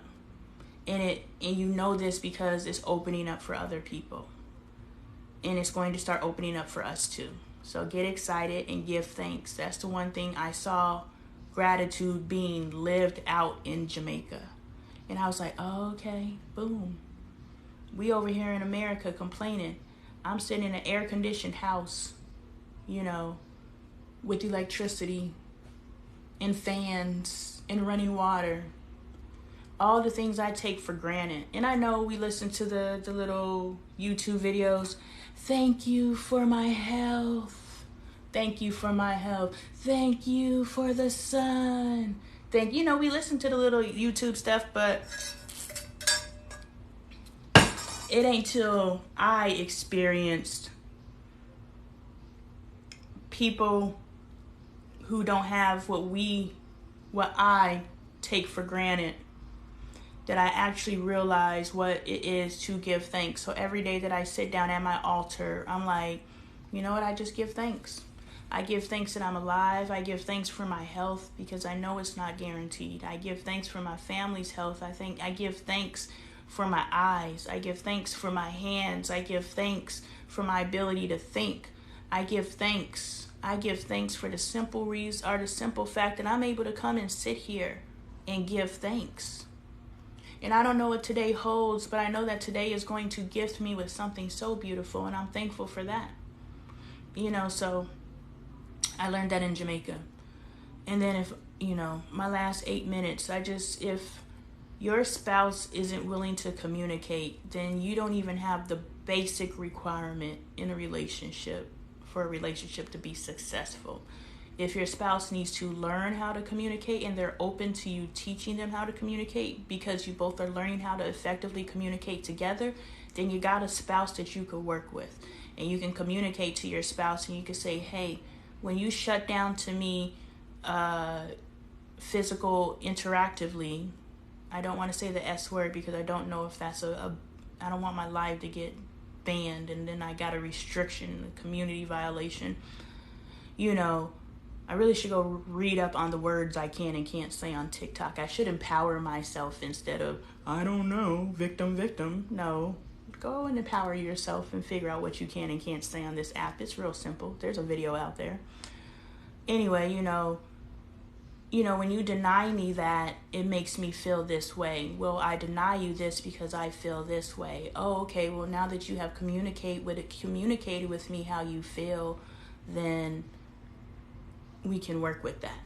But if you're not giving me any communication, and if I'm coming to you and I'm telling you my frustrations and you don't care enough about me to get over yourself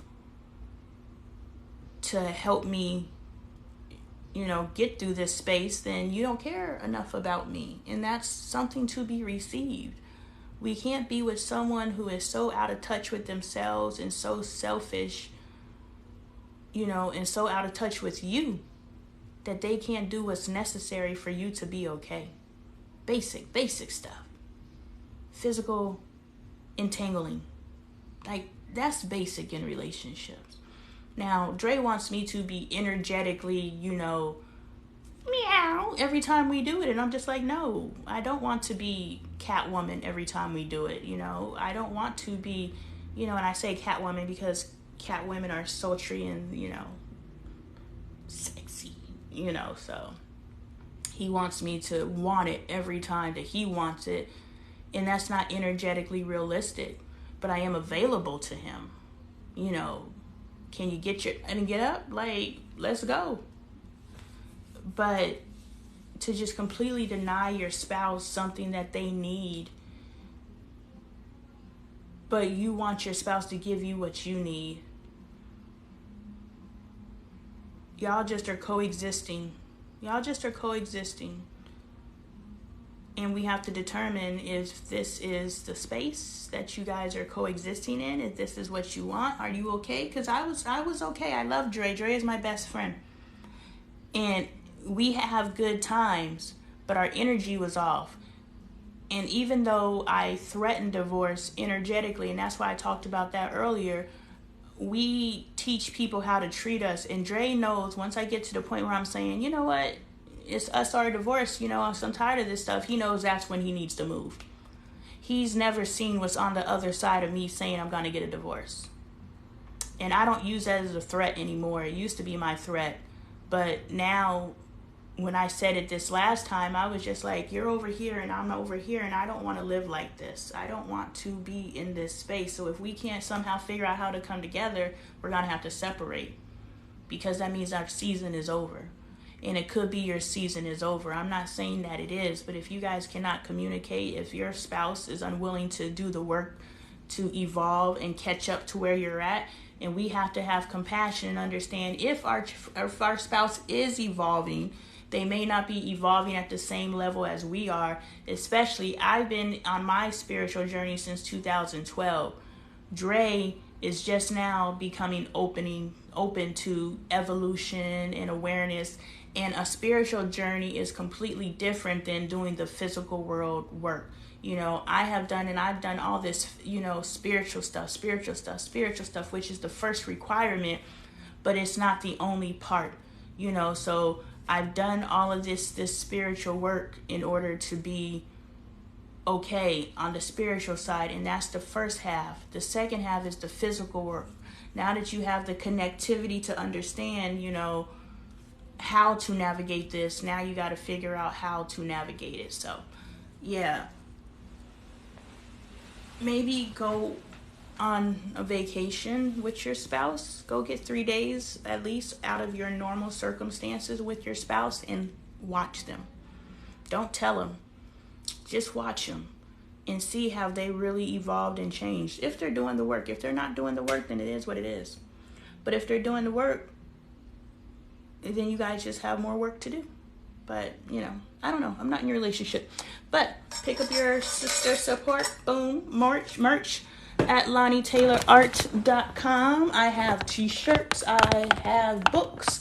My first book, What's the Best That Can Happen, is a spiritual evolution.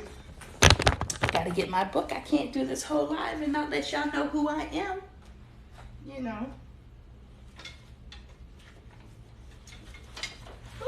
My first book, What's the Best That Can Happen? This is my spiritual evolution. This is where I did the work to get to know myself and love myself and heal myself and stop all that negative stuff. Maybe get this book and read it with your spouse so that you guys can, start doing the work. Just read it out loud in front of them. Most men don't want to do things independently, but if you do it with them, they'll go along for the ride. So you do all the reading. He's just going to listen. But when you start hitting somebody up, you just start performing in front of them. I started talking to my children different in front of Dre. I started, talking differently to Dre. I started doing all these different things in front of Dre. And so Dre is like, I've been this person for 49 years and this is who I am. But he's sitting here and he's watching me. And I'm like, look, you're going to start going this way and the kids are going to start going this way. You're going to watch the relationship with the kids increase with me and you're going to see it stay stagnant with you. So when they start observing that and you put a bug in their ear, and you don't put a bug in their ear aggressively like I did, you just put a bug in their ear and then they start watching. They start watching the evolution. This one, the Domino series. This is my first book. I wrote this in 2008. I was on my Zane vibe, so it's sultry and sea and, kitteny. So this book is going to be one, it's all educational, Sherry Tate thought she found love with Daniel Lester, but 3 years into a seemingly perfect relationship, Sherry's called to the deathbed of her lover. Daniel has a 10-year-old secret, and Sherry isn't the least bit prepared. Daniel is dying from AIDS, and Sherry could be next. The deafening blow sends Sherry into a tailspin of reckless behaviors that even her best friend Kelly can't support. Love, laugh, cry with Sherry as she battles her demons on a tit-for-tat roller coaster no one ever asked to ride. Victim or victor? Dive in and you be the judge. So this is available on buybooksontheweb.com. This is available on Amazon, seller Lonee Taylor, or on my website, LoneeTaylorArt.com. And then my merch. We have pillows with my art and cute little sayings, and they're not just sayings to just say something. Loving the skin that I'm in because I love myself. I am beautiful. I am learning how to love my hair. So all of my sayings, they have meaning. Know your worth and add tax. So you are no longer accepting bullshit in your life. And not only are you not accepting bullshit, you are raising your standards. So all of my merch has a message. All of my merch is empowering. I have t-shirts, I have tumblers, I have it all at Lonee, Lonee Taylor Art.com. So thank you guys for rocking with me. I appreciate you. I showed up for myself. I count this a win. You guys have a great day. Thank you.